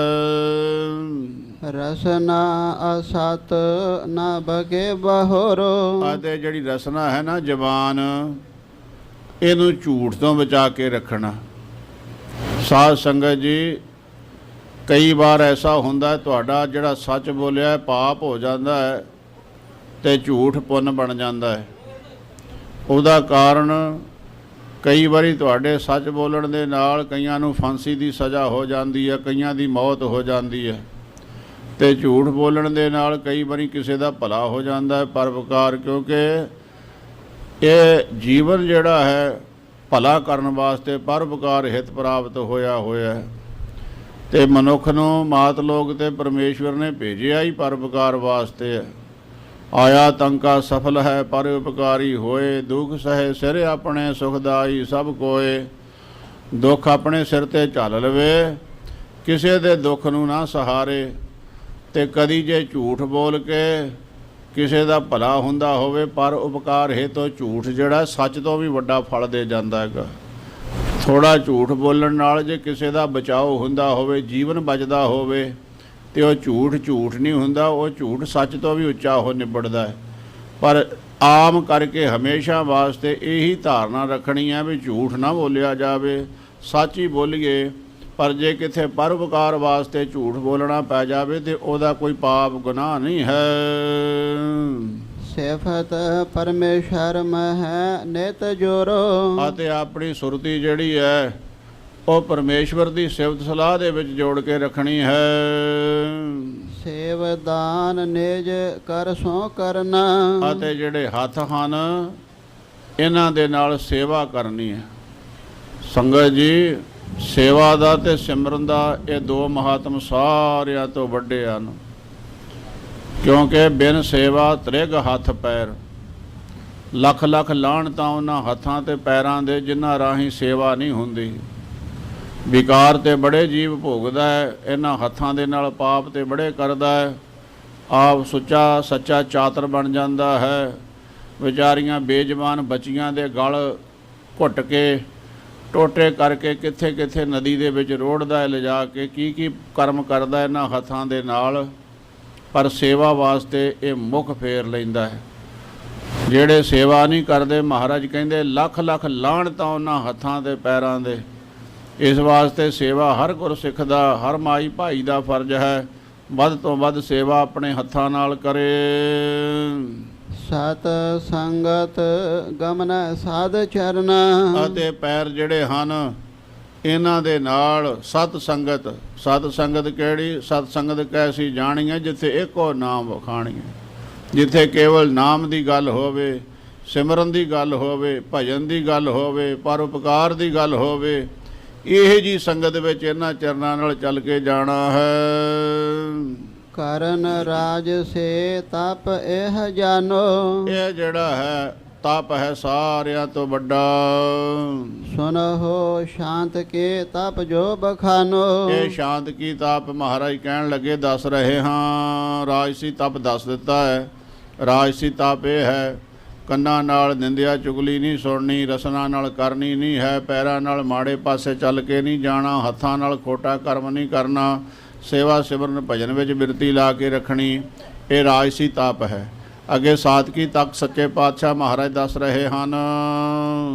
ਨਾਮ ਗੁਰੂ ਬਾਣੀ ਜਿਸ ਕਾਲ, ਇਹ ਜਿਹੜਾ ਸਮਾਂ ਹੈ ਇਹ ਨਾਮ ਜਪਣ ਦਾ, ਬਾਣੀ ਪੜ੍ਹਨ ਦਾ ਸਮਾਂ। ਸੁਨਤ ਪੜਤ ਨਰ ਆਲਸ ਟਾਲ, ਉਹ ਸਮੇਂ ਜਿਹੜਾ ਬਾਣੀ ਪੜ੍ਹਨ ਦਾ ਸਮਾਂ ਹੈ, ਸਿਮਰਨ ਕਰਨ ਦਾ ਸਮਾਂ ਹੈ, ਉਹਦੇ ਵਿੱਚ ਦਲਿੱਦਰ ਨਾ ਧਾਰ ਲਵੇ, ਆਲਸ ਨਾ ਕਰ ਲਵੇ। ਆਲਸ ਨੂੰ ਤਿਆਗ ਕੇ ਤੇ ਅੰਮ੍ਰਿਤ ਵੇਲੇ ਉੱਠ ਕੇ ਗੁਰ ਸਤਿਗੁਰ ਕਾ ਜੋ ਸਿੱਖ ਅਖਾਏ ਸੋ ਭਲ ਕੇ ਉੱਠ ਹਰ ਨਾਮ ਧਿਆਵੈ। ਉਦਮ ਕਰੇ ਭਲ ਕੇ ਪ੍ਰਭਾਤੀ, ਇਸ਼ਨਾਨ ਕਰੇ ਅੰਮ੍ਰਿਤ ਸਰ ਨਹਾਵੈ। ਸਵਾਸਾਂ ਨਾਲ ਸਿਮਰਨ ਕਰਨਾ, ਚੜ੍ਹੇ ਦਿਵਸ ਗੁਰਬਾਣੀ ਗਾਵੇ, ਬਹਿੰਦਿਆਂ ਉੱਠਦਿਆਂ ਹਰ ਨਾਮ ਧਿਆਵੈ। ਆਲਸ ਵਿੱਚ ਨਹੀਂ ਪੈਣਾ ਹੈ, ਦਰਿੱਦਰ ਨਹੀਂ ਧਾਰਨਾ ਹੈ। ਇੱਕ ਦਿਨ ਸਾਵਣ ਹੋਏਗਾ, ਲਾਂਬੇ ਗੋੜ ਪਸਾਰ, ਸੁੱਤਾ ਤੇ ਇਹੋ ਜਿਹਾ ਸੌਂ ਜਾਵੇਂਗਾ, ਮੁੜ ਕੇ ਉਠਾਉਣਾ ਹੀ ਨਹੀਂ, ਤੈਨੂੰ ਉਠਾਇਆ ਵੀ ਨਹੀਂ ਤੂੰ ਉੱਠਣਾ। ਤੇ ਪਰ ਜਦ ਤੱਕ ਸਵਾਸ ਚੱਲਦੇ ਤਦੋਂ ਤੱਕ ਤੇ ਉੱਠ ਕੇ ਭਾਈ ਸੇਵਾ ਸਿਮਰਨ ਕਰ। ਇਸ ਵਾਸਤੇ ਮਹਾਰਾਜ ਕਹਿੰਦੇ ਆਲਸ ਨੂੰ ਤਿਆਗ ਕੇ ਜੋ ਸਮਾਂ ਹੈ ਸਮੇਂ ਮੁਤਾਬਕ ਸੇਵਾ ਸਿਮਰਨ ਦੇ ਵਿੱਚ ਜੁਟਣਾ। ਮਨ ਤੇ ਸਮੈ ਨਿਕਸ ਕਤ ਜਾਏ, ਔਰ ਇਹ ਸਮਾਂ ਕਿਤੇ ਨਾ ਨਿਕਲ ਨਾ ਜਾਵੇ। ਜਦ ਸਮਾਂ ਨਿਕਲ ਜਾਂਦਾ ਸਾਧ ਸੰਗਤ ਜੀ ਮੁੜ ਕੇ ਹੱਥ ਨਹੀਂ ਆਉਂਦਾ। ਆ ਜ਼ਿਮੀਂਦਾਰਾਂ ਲੋਕ ਕੰਮ ਕਰਦੇ ਐ, ਬੱਤਰ ਹੁੰਦਾ ਹੈਗਾ। ਆ ਹੁਣ ਅੱਗੇ ਕਣਕ ਬੀਜਣੀ ਹੈ, ਮੱਘਰ ਦੇ ਮਹੀਨੇ ਕਈ ਤੇ ਕੱਤੇ ਵਿੱਚ ਹੀ ਬੀਜਣੀ ਸ਼ੁਰੂ ਕਰ ਦਿੰਦੇ ਆ। ਉਹ ਪਾਣੀ ਲਾ ਕੇ ਰੌਣੀ ਕਰਕੇ ਫਿਰ ਵਾਹ ਕੇ ਸੁਹਾਗਾ ਮਾਰ ਕੇ ਦੱਬ ਦਿੰਦੇ, ਕਹਿੰਦੇ ਬੱਤਰ ਦੱਬ ਗਿਆ। ਤੇ ਪਰ ਜੇ ਉਹ ਮੁੜ ਕੇ ਵਾਹ ਕੇ ਤੇ ਉਹਦੇ ਵਿੱਚ ਬੀਜ ਨਾ ਪਾਉਣ ਤੇ ਬੱਤਰ ਚੜ੍ਹ ਜਾਵੇ, ਖੁਸ਼ਕ ਹੋ ਜਾਵੇ, ਮੁੜ ਕੇ ਬੀਜ ਜਿਹੜਾ ਸੜ ਜਾਂਦਾ, ਉਗਦਾ ਨਹੀਂ ਹੈ। ਸਮਾਂ ਹੁੰਦਾ ਹਰ ਕਾਰਜ ਦਾ। ਅਬ ਰੁੱਤ ਨਾਮ ਰੇ, ਹੁਣ ਰੁੱਤ ਨਾਮ ਦੀ, ਨਾਮ ਜਪਣਾ। ਆਲਸ ਨੂੰ ਤਿਆਗ ਕੇ ਮਨ ਜਿਹੜਾ ਹੈ ਇਹਨੂੰ ਦਲਿੱਦਰ ਵੱਲੋਂ ਮੋੜ ਕੇ ਨਾਮ ਸਿਮਰਨ ਭਜਨ ਵੱਲ ਸਮੇਂ ਮੁਤਾਬਕ ਲਾਉਣਾ। ਬਾਰ ਬਾਰ ਰੋਕਹਿ ਬਰਿਆਏ, ਇਹ ਜਿਹੜਾ ਮਨ ਹੈ ਜੇ ਭਜਦਾ ਹੈ, ਜੇ ਤੇ ਸੌਂਦਾ ਆਲਸ ਕਰਦਾ ਹੈ ਤੇ ਤਾਂ ਬਰਿਆਈ ਜ਼ੋਰ ਦੇ ਨਾਲ ਇਹਨੂੰ ਉਠਾਵੇ। ਜੇ ਸਮਾਂ ਸੇਵਾ ਦਾ ਹੈ, ਸੇਵਾ ਤੋਂ ਆਲਸ ਕਰਦਾ, ਇੱਧਰ ਉੱਧਰ ਨੂੰ ਭਜਦਾ, ਤਾਂ ਵੀ ਇਸ ਮਨ ਨੂੰ ਬਰਿਆਈ ਕਰੜਾਈ ਦੇ ਨਾਲ ਰੋਕ ਕੇ ਸੇਵਾ ਸਿਮਰਨ ਵਿੱਚ ਲਾਵੇ। ਮਨ ਰੋਕਤ ਨਹਿ ਆਲਸ ਕਰਹਿ, ਮਹਾਰਾਜ ਕਹਿੰਦੇ ਗੁਰਸਿੱਖੋ ਮਨ ਨੂੰ ਰੋਕਣ ਵਾਸਤੇ ਆਲਸ ਨਹੀਂ ਕਰਨੀ। ਇਹ ਨਹੀਂ ਕਹਿਣਾ ਵੀ ਬਾਅਦ ਚ ਕਰ ਲਵਾਂਗੇ, ਕਿਉਂਕਿ ਵਿਆਜ ਵਧਣ ਤੋਂ ਜਾਏ, ਇਹ ਤੇ ਵਿਆਜ ਵੱਧਦਾ ਹੀ ਜਾਣਾ ਹੈ। ਕੋਈ ਸਰੀਰ ਇੱਕ ਤੋਂ ਚਾਰ ਥਾਂ ਤੇ ਵੰਡਿਆ ਨਹੀਂ ਜਾਣਾ। ਸਰੀਰ ਤੇ ਇੱਕੋ ਹੀ ਹੈ, ਬਾਹਾਂ ਦੋ ਹੀ ਰਹਿਣੀਆਂ, ਪੈਰ ਵੀ ਦੋ ਹੀ ਰਹਿਣੇ ਆ। ਜਿਹੜਾ ਸਮੇਂ ਮੁਤਾਬਕ ਸੇਵਾ ਕਰਨੀ ਆ, ਸਮੇਂ ਮੁਤਾਬਕ ਸਿਮਰਨ ਕਰਨਾ ਹੈ, ਉਹ ਜੇ ਬਹੁਤਾ ਇਕੱਠਾ ਹੋ ਗਿਆ ਤੇ ਮੁੜ ਕੇ ਔਖਾ ਹੋ ਜਾਂਦਾ। ਇਸ ਵਾਸਤੇ ਬੁਰਿਆਈ ਕਰਕੇ, ਤਗੜਾਈ ਕਰਕੇ, ਹਿੰਮਤ ਦੇ ਨਾਲ ਆਪਣੇ ਮਨ ਨੂੰ ਰੋਕ ਕੇ ਸੇਵਾ ਸਿਮਰਨ ਵਿੱਚ, ਸ਼ੁਭ ਕਾਰਜਾਂ ਵਿੱਚ ਲਾਵੇ। ਮਨ ਕਰ ਸ਼ਰਮਤ ਸ਼ਬਦ ਮਹਿ ਧਰਹਿ, ਇਸ ਤਰ੍ਹਾਂ ਮਨ ਜਿਹੜਾ ਹੈ ਉਹਨੂੰ ਸ਼ਬਦ ਦੇ ਵਿੱਚ ਜੋੜ ਕੇ ਰੱਖੇ। ਦੋਹਰਾ ਬਾਜ ਮਸਾਲਾ ਦੇਵਹਿ, ਜਿਉ ਖਾਵੈ ਨਹਿ ਸੋਏ। ਉਦਾਹਰਣ ਦਿੰਦੇ ਨੇ ਮਹਾਰਾਜ ਸੱਚੇ ਪਾਤਸ਼ਾਹ, ਕਹਿੰਦੇ ਜਿਵੇਂ ਨਾ ਘੋੜਾ ਹੁੰਦਾ ਹੈਗਾ ਤੇ ਉਹਨੂੰ ਉਹਦਾ ਮਾਲਕ ਮਸਾਲਾ ਰਗੜ ਕੇ ਦਿੰਦਾ ਹੈ, ਤੇ ਪਰ ਉਹ ਜਿਹੜਾ ਘੋੜਾ ਹੁੰਦਾ ਹੈ ਨਾ, ਕੋਈ ਮੈਂ ਤਾਂ ਅੱਜ ਤੱਕ ਦੇਖਿਆ ਨਹੀਂ ਜਿਹੜਾ ਆਪਣੇ ਆਪ ਹੀ ਮਸਾਲਾ ਖਾ ਲਵੇ। ਕੋਈ ਹੋ ਵੀ ਸਕਦੇ ਬਈ ਵਿਰਲੇ ਵਾਂਝੇ, ਕਿਉਂਕਿ ਮਸਾਲਾ ਕੌੜਾ ਹੁੰਦਾ ਹੈਗਾ। ਚਾਰੇ ਲੂਣ, ਚਾਰੇ ਜਵੈਣਾ, ਕੜੂ, ਮਾਲ ਕੰਗਣੀ, ਜੀਰੀ, ਰੋਜ਼ਕੀ ਦੇ ਪੱਤੇ ਪਾ ਲਈਦੇ, ਲਸਣ ਪਾ ਲਈਦਾ, ਕਾਲੀਆਂ ਮਿਰਚਾਂ ਪਾ ਲਈਦੀਆਂ, ਲਾਲ ਵੀ ਪਾ ਲਈਦੀਆਂ, ਔਰ ਇੱਕ ਵਾਰ ਜਿਹੜੀ ਹੁੰਦੀ ਹੈ ਇਹਦਾ ਗੁੱਦਾ ਆਦਿਕ ਆਦਿਕ। ਕਿਉਂਕਿ ਘੋੜੇ ਜਿਹੜੇ ਆ ਇਹ ਸਾਰਿਆਂ ਤੋਂ ਸਵਾਰੀ ਵਾਸਤੇ, ਤੇਜ਼ ਚੱਲਣ ਵਾਸਤੇ ਉਹ ਜ਼ਮਾਨੇ ਦੇ ਮੁਤਾਬਕ ਮੰਨੇ ਜਾਂਦੇ ਸੀ। ਤਿੰਨਾਂ ਦੀ ਦੋਸਤੀ ਸੰਸਾਰ ਦੇ ਵਿੱਚ ਜਿਉਂ ਤੋਂ ਦੁਨੀਆ ਸਾਜੀ ਚਲੀ ਆਉਂਦੀ ਹੈ। ਇੱਕ ਮਨੁੱਖ ਦੇ ਯਾਰ, ਇੱਕ ਕੁੱਤਾ ਤੇ ਇੱਕ ਘੋੜਾ। ਕਿਉਂਕਿ ਜੰਗਲੀ ਲੋਕ ਸੀ ਉਹਨਾਂ ਜ਼ਮਾਨਿਆਂ ਵਿੱਚ, ਕਿਹੜੇ ਮਕਾਨ ਹੁੰਦੇ ਸੀਗੇ ਤੇ ਕੁੱਤੇ ਨੇ ਰਾਤ ਨੂੰ ਪਹਿਰਾ ਦੇਣਾ, ਸਾਰੇ ਪਰਿਵਾਰ ਨੇ ਜੰਗਲ ਵਿੱਚ ਸੌਣਾ, ਕੋਈ ਝੁੱਗੀ ਝੌਂਪੜੀ ਛੋਟੀ ਮੋਟੀ ਬਣਾ ਲੈਣੀ, ਸ਼ਿਕਾਰ ਖੇਡ ਕੇ ਆਪਣਾ ਕੰਮ ਸਾਰਨਾ, ਕੁੱਤਿਆਂ ਨਾਲ ਸ਼ਿਕਾਰ ਵੀ ਕਰਨਾ। ਔਰ ਘੋੜੇ ਜਿਹੜੇ ਸੀਗੇ ਆਉਣ ਜਾਣ ਦਾ ਸਾਧਨ ਸੀ, ਸ਼ਿਕਾਰ ਖੇਡਣ ਦਾ ਸਾਧਨ ਸੀ। ਤੇ ਇਸ ਵਾਸਤੇ ਸਮੇਂ ਮੁਤਾਬਕ ਕੁੱਤੇ ਵੀ ਖਤਮ ਹੋ ਗਏ। ਕਿਸੇ ਨੇ ਸ਼ੌਂਕ ਵਜੋਂ ਕੋ ਰੱਖਿਆ ਹੋਵੇ ਸੋ ਰੱਖਿਆ ਹੋਵੇ, ਪਰ ਰਾਖੀ ਵਾਸਤੇ ਬਹੁਤ ਘੱਟ। ਔਰ ਇਸੇ ਤਰ੍ਹਾਂ ਘੋੜੇ ਵੀ ਸ਼ੌਂਕ ਦੇ ਹੀ ਰਹਿ ਗਏ। ਹੁਣ ਕਿਸੇ ਦੇ ਬਿਰਲੇ ਵਾਂਝੇ ਸ਼ੌਂਕ ਵਾਸਤੇ ਭਾਵੇਂ ਕੋ ਰੱਖਿਆ ਹੋਵੇ, ਤੇ ਉਹ ਜਿਹੜੇ ਪਹਿਲੇ ਵਾਲੇ ਜ਼ਮਾਨੇ ਮੁਤਾਬਕ ਸੀਗੇ ਉਹ ਹੁਣ ਖਤਮ ਹੋ ਗਏ। ਨਾ ਘੋੜੇ ਰਹਿ ਗਏ, ਨਾ ਘੋੜਿਆਂ ਨੂੰ ਮਸਾਲਾ ਦੇਣ ਦਾ ਕਿਸੇ ਨੂੰ ਪਤਾ ਹੈ ਵੀ ਇਹਨੂੰ ਮਸਾਲਾ ਕਿਵੇਂ ਦੇਣਾ ਹੈ, ਨਾ ਘੋੜਿਆਂ ਦੀ ਚਾਲ ਚਲਾਉਣ ਦਾ ਨਵੀਂ ਪਨੀਰੀ ਨੂੰ ਪਤਾ ਹੈ। ਇਹਨਾਂ ਨੂੰ ਤੇ ਫਿਲਮਾਂ ਪੁੱਛ ਲਓ ਵੀ ਕਿਹੜੀ ਹੈ ਟੈਲੀਵਿਜ਼ਨ ਤੇ, ਕਿਹੜੇ ਦਿਨ ਕਿਹੜੀ ਆਉਣੀ ਹੈ, ਨਵੀਂ ਕਿਹੜੀ ਹੈ, ਕਿਹੜੇ ਕਿਹੜੇ ਐਕਟਰਨੀਆਂ ਨੇ, ਇਹ ਤਾਂ ਇਹਨਾਂ ਨੂੰ ਚੇਤੇ ਹੈ। ਗੁਰਾਂ ਦੇ ਨਾਮ, ਸਤਿਗੁਰਾਂ ਦੇ ਸਾਹਿਬਜ਼ਾਦਿਆਂ ਦੇ ਨਾਮ, ਸ਼ਹੀਦਾਂ ਦੇ ਨਾਮ ਤੇ ਬਹੁਤ ਲੰਮੀ ਫਰਿਸ਼ਤ ਹੈਗੀ ਹੈ, ਉਹਨਾਂ ਨੂੰ ਤੇ ਯਾਦ ਕਰਨਾ ਹੀ ਕੀ ਹੈ, ਗੁਰੂ ਹੀ ਸਮਤ ਦੇਵੇ। ਮਹਾਰਾਜ ਉਦਾਹਰਣ ਦਿੰਦੇ ਹੈ, ਕਹਿੰਦੇ ਜਿਵੇਂ ਘੋੜੇ ਨੂੰ ਮਸਾਲਾ ਦਈਦਾ ਨਾ, ਤੇ ਉਹ ਮਸਾਲਾ ਨਹੀਂ ਖਾਂਦਾ, ਘੋੜਾ ਗੁਆੜੀ ਕਰਦਾ ਮਸਾਲਾ ਖਾਣ ਤੋਂ। ਤਿਉ ਮਨ ਭਰਮਤ ਦਸ ਦਿਸ਼ਾ, ਸ਼ਬਦ ਨਾ ਪ੍ਰੇਮੀ ਹੋਏ। ਘੋੜੇ ਨੂੰ ਮਸਾਲਾ ਦਈਏ ਉਹਦੇ ਰੋਗ ਕੱਟੇ ਜਾਂਦੇ ਆ, ਪਰ ਉਹ ਮਸਾਲਾ ਖਾਂਦਾ ਨਹੀਂ। ਇਸੇ ਤਰ੍ਹਾਂ ਮਨ ਜਿਹੜਾ ਹੈ, ਇਹਨੂੰ ਸਿਮਰਨ ਭਜਨ ਦੇ ਵਿੱਚ ਲਾਈਏ ਤੇ ਮਨ ਤੇ ਤਨ ਦੇ ਰੋਗ ਕੱਟੇ ਜਾਂਦੇ ਆ, ਪਰ ਨਾਮ ਰੂਪੀ ਮਸਾਲਾ ਇਹ ਵੀ ਨਹੀਂ ਖਾਂਦਾ। ਮਨ ਭਜਦਾ ਹੈ, ਉਲਟੇ ਪਾਸੇ ਨੂੰ ਹਰਿਆਈਆਂ ਚਰਿਆਈਆਂ ਚੁਗਣ ਨੂੰ ਤਾਂ ਭੱਜਾ ਫਿਰਦਾ ਹੈ, ਤੇ ਮਿੱਠਾ ਕਰਕੇ ਖਾਇਆ ਕੌੜਾ ਉਪਜਾ ਸਾਦ, ਇਹ ਜਿਹੇ ਪਦਾਰਥਾਂ ਦੇ ਪਿੱਛੇ ਭੱਜਾ ਫਿਰਦਾ ਮਨ, ਜਿਹਦੇ ਵਿੱਚ ਬਾਅਦ ਵਿੱਚ ਜਾ ਕੇ ਬੁਰਾਈਆਂ ਇਹਦੇ ਵਿੱਚੋਂ ਪੈਦਾ ਹੁੰਦੀਆਂ ਤੇ ਤਨ ਲੱਗਾ ਰੋਗ, ਸਰੀਰ ਨੂੰ ਰੋਗ ਹੀ ਪੈਦਾ ਕਰਨ ਵਾਲਾ ਮਨ ਇਹ ਜਿਹੀਆਂ ਵਸਤੂਆਂ ਪਿੱਛੇ ਭਜਦਾ, ਨਾਮ ਤੋਂ ਭਜਦਾ ਹੈ, ਤੇ ਇਹ ਜਿਹੀਆਂ ਵਸਤੂਆਂ ਨੂੰ ਵਰਤਦਾ ਹੈ ਜਿਹਦੇ ਨਾਲ ਇਹ ਰੋਗੀ ਹੋਵੇ। ਸਤਿਗੁਰੂ ਸੱਚੇ ਪਾਤਸ਼ਾਹ ਕਹਿੰਦੇ ਜਿਵੇਂ ਘੋੜੇ ਨੂੰ ਮਸਾਲਾ ਦੇਈਦਾ ਨਾ ਧੱਕੇ ਦੇ ਨਾਲ, ਜ਼ਬਰਦਸਤੀ, ਇਸ ਤਰ੍ਹਾਂ ਮਨ ਨੂੰ ਜ਼ੋਰ ਲਾ ਕੇ ਧੱਕੇ ਦੇ ਨਾਲ ਸਿਮਰਨ ਭਜਨ ਤੇ ਸੇਵਾ ਦੇ ਵਿੱਚ ਜੋੜਿਆ ਜਾਵੇ। ਚਾਉ ਪਏ ਪੁਨ ਜੇ ਤਾਹੇ ਖਵਾਵਨ ਹਾਰਾ। ਸੱਚੇ ਪਾਤਸ਼ਾਹ ਮਹਾਰਾਜ ਦੱਸਦੇ ਹੈ, ਕਹਿੰਦੇ ਘੋੜਾ ਆਪਣੇ ਆਪ ਮਸਾਲਾ ਨਹੀਂ ਲੈਂਦਾ, ਪਰ ਜਿਹੜਾ ਉਹਦਾ ਮਾਲਕ ਹੁੰਦਾ ਹੈ ਜਾਂ ਉਹਦੀ ਸੇਵਾ ਕਰਨ ਵਾਲਾ ਹੁੰਦਾ ਹੈ, ਤੇ ਜਿਹੜਾ ਉਹਨੂੰ ਮਸਾਲਾ ਖਵਾਉਂਦਾ ਹੈ, ਕਰ ਰਾਖਤ ਆਸਵ ਬਦਨ ਮਜਾਰਾ। ਉਹ ਕੀ ਕਰਦਾ ਹੈ, ਘੋੜੇ ਦਾ ਸਿਰ ਚੱਕ ਲੈਂਦਾ ਉੱਚਾ, ਇੱਕ ਹੱਥ ਵਿੱਚ ਘੋੜੇ ਦੀ ਜ਼ਬਾਨ ਫੜ ਕੇ ਬਾਹਰ ਕੱਢ ਲੈਂਦਾ, ਤੇ ਇੱਕ ਹੱਥ ਨਾਲ ਪਿੰਨਾ ਗੋਲਾ ਵੱਟ ਕੇ ਮਸਾਲੇ ਦਾ ਉਹਦੇ ਸੰਘ ਦੇ ਵਿੱਚ ਧੱਕ ਦਿੰਦਾ ਹੈ, ਤੇ ਮੂੰਹ ਨਹੀਂ ਥੱਲੇ ਕਰਦਾ, ਨਾ ਉਹਦੀ ਜ਼ਬਾਨ ਛੱਡਦਾ, ਕਿਉਂਕਿ ਜ਼ਬਾਨ ਛੱਡੇ ਤੇ ਜ਼ਬਾਨ ਨਾਲ ਧੱਕ ਕੇ ਮਸਾਲਾ ਬਾਹਰ ਸੁੱਟ ਦੇਵੇ। ਉਹ ਮੂੰਹ ਉੱਚਾ ਚੁੱਕ ਕੇ ਘੋੜੇ ਦਾ ਖਿਲਾਰੀ ਰੱਖਦਾ ਵੀ ਲੈ ਨਗਾਏਗਾ ਤੇ ਛੱਡੂਗਾ, ਤਦ ਤੱਕ ਮੈਂ ਛੱਡਣਾ ਹੀ ਨਹੀਂ ਜਦ ਤੱਕ ਮਸਾਲਾ ਨਹੀਂ ਖਾਵੇਂਗਾ। ਐਂ ਘੋੜੇ ਨੂੰ ਮਸਾਲਾ ਖਿਲਾਉਣ ਵਾਲਾ ਵੀ ਜਿੱਤੇ ਪਿਆ ਹੁੰਦਾ ਵੀ ਮੈਂ ਮਸਾਲਾ ਖਵਾਏ ਬਿਨ ਤੈਨੂੰ ਨਹੀਂ ਛੱਡਣਾ। ਉਹ ਬਰਿਆਈ ਘੋੜੇ ਨੂੰ ਤਗੜਾ ਹੋ ਕੇ ਘੋੜੇ ਨੂੰ ਮਸਾਲਾ ਚਾਰਦਾ ਹੈ, ਦਿੰਦਾ ਹੈ। ਹੋਏ ਥਾਕਤ ਸੋ ਖਾਏ ਮਸਾਲਾ। ਤੇ ਇਸ ਤਰ੍ਹਾਂ ਘੋੜਾ ਥੱਕ ਜਾਂਦਾ ਹੈ, ਉਹਨੂੰ ਪਤਾ ਵੀ ਮੇਰੀ ਜਾਨ ਤਾਂ ਛੁੱਟਣੀ ਨਹੀਂ, ਖਾਣਾ ਹੀ ਪੈਣਾ ਹੈ, ਉਹ ਮਸਾਲਾ ਖਾ ਲੈਂਦਾ ਹੈ। ਬੜੀ ਮਿਹਨਤ ਕਰਨੀ ਪੈਂਦੀ, ਕਈ ਘੋੜੇ ਛੇਤੀ ਵੀ ਨਿਗਾਹ ਲੈਂਦੇ ਆ, ਕਈ ਘੋੜੇ ਬੜੀਆਂ ਜਿੱਦਾਂ ਕਰਦੇ, ਕਈ ਤੇ ਮਸਾਲਾ ਦੇਣ ਵਾਲੇ ਦੀ ਉਂਗਲ ਹੀ ਚੱਬ ਦਿੰਦੇ ਆ ਦੰਦੀ ਮਾਰ ਕੇ, ਪਰ ਦੇਣ ਵਾਲਾ ਵੀ ਜਿਹਦੇ ਪਏ ਨਾ ਜਾਵੇ ਦੇ ਕੇ ਹੀ ਛੱਡਦਾ। ਐ ਮਹਾਰਾਜ ਕਹਿੰਦੇ ਇਹ ਜਿਹੜਾ ਘੋੜਾ ਹੈ ਨਾ ਮਨ, ਇਹਨੂੰ ਸ਼ਬਦ ਦੀ ਨਿਹਾਰਨੀ ਮਸਾਲੇ ਦੀ ਚੜਾ ਕੇ ਛੱਡਣੀ, ਇਹਦਾ ਲਿਹਾਜ਼ ਨਹੀਂ ਕਰਨਾ। ਮਨ ਦਾ ਪਵਾੜਿਆਂ ਦੀ ਜੜ ਹੀ ਮਨ ਹੈ, ਮਨ ਹੀ ਭਜਾਈ ਫਿਰਦਾ ਜੀਵ ਨੂੰ। ਰੋਗ ਦੇਹ ਮਿਟ ਜਾਤ ਬਿਸਾਲਾ। ਜਦੋਂ ਘੋੜੇ ਨੂੰ ਮਸਾਲਾ ਦਿੱਤਾ ਜਾਂਦਾ ਹੈ ਨਾ, ਤੇ ਉਹਦੇ ਸਰੀਰ ਦੇ ਰੋਗ ਸਾਰੇ ਹੀ ਕੱਟੇ ਜਾਂਦੇ, ਉਦਰ ਦੇ ਰੋਗ, ਸਰੀਰ ਦੇ ਹੋਰ ਕਈ ਰੋਗ। ਇਸੇ ਤਰ੍ਹਾਂ ਮਨ ਹੈ, ਮਨ ਘੋੜਾ, ਗੁਰ ਸ਼ਬਦ ਮਸਾਲਾ ਜਦ ਇਹਦੇ ਅੰਦਰ ਜਾਂਦਾ ਹੈ, ਭਾਵੇਂ ਬੁਰਿਆਈ ਜਿਵੇਂ ਘੋੜੇ ਨੂੰ ਧੱਕੇ ਨਾਲ ਮਸਾਲਾ ਦੇਈਦਾ ਹੈ। ਦਲ ਦੇ ਵਿੱਚ ਇੱਕ ਸਿੰਘ ਹੁੰਦੇ ਸੀ ਬਾਬਾ ਨਵਾਣਾ ਜੀ ਉਹਨਾਂ ਦਾ ਨਾਮ, ਉਹਨਾਂ ਨੇ ਲਗਾਮ ਦੇ ਕੇ ਘੋੜੇ ਨੂੰ ਤੇ ਮੂੰਹ ਉੱਚੇ ਪਾਸੇ ਨੂੰ ਕਰਕੇ ਬੰਨ੍ਹ ਦੇਣਾ, ਮੂੰਹ 'ਚ ਰੱਖ ਦੇਣਾ ਮਸਾਲਾ, ਉਹਨੇ ਕਹਿਣਾ ਨਗਾਏਗਾ ਤੇ ਛੱਡੂ, ਸਾਰਾ ਦਿਨ ਭਾਵੇਂ ਵੱਜਾ ਰਵੇ ਮਸਾਲਾ ਅੰਦਰ ਲੈਣਾ ਤੇ ਉਹਦਾ ਮੂੰਹ ਥੱਲੇ ਕਰਨਾ। ਇਸ ਤਰ੍ਹਾਂ ਮਨ ਕਈਆਂ ਦੇ ਆਕੀ ਇਸ ਤਰ੍ਹਾਂ ਦੇ ਵੀ ਹੋਏ ਹੁੰਦੇ ਆ, ਬਹੁਤਾ ਲੰਬਾ ਸਮਾਂ ਲਾ ਦਿੰਦੇ ਸ਼ਬਦ ਮਸਾਲਾ ਉਹ ਖਾਣ ਵਾਸਤੇ।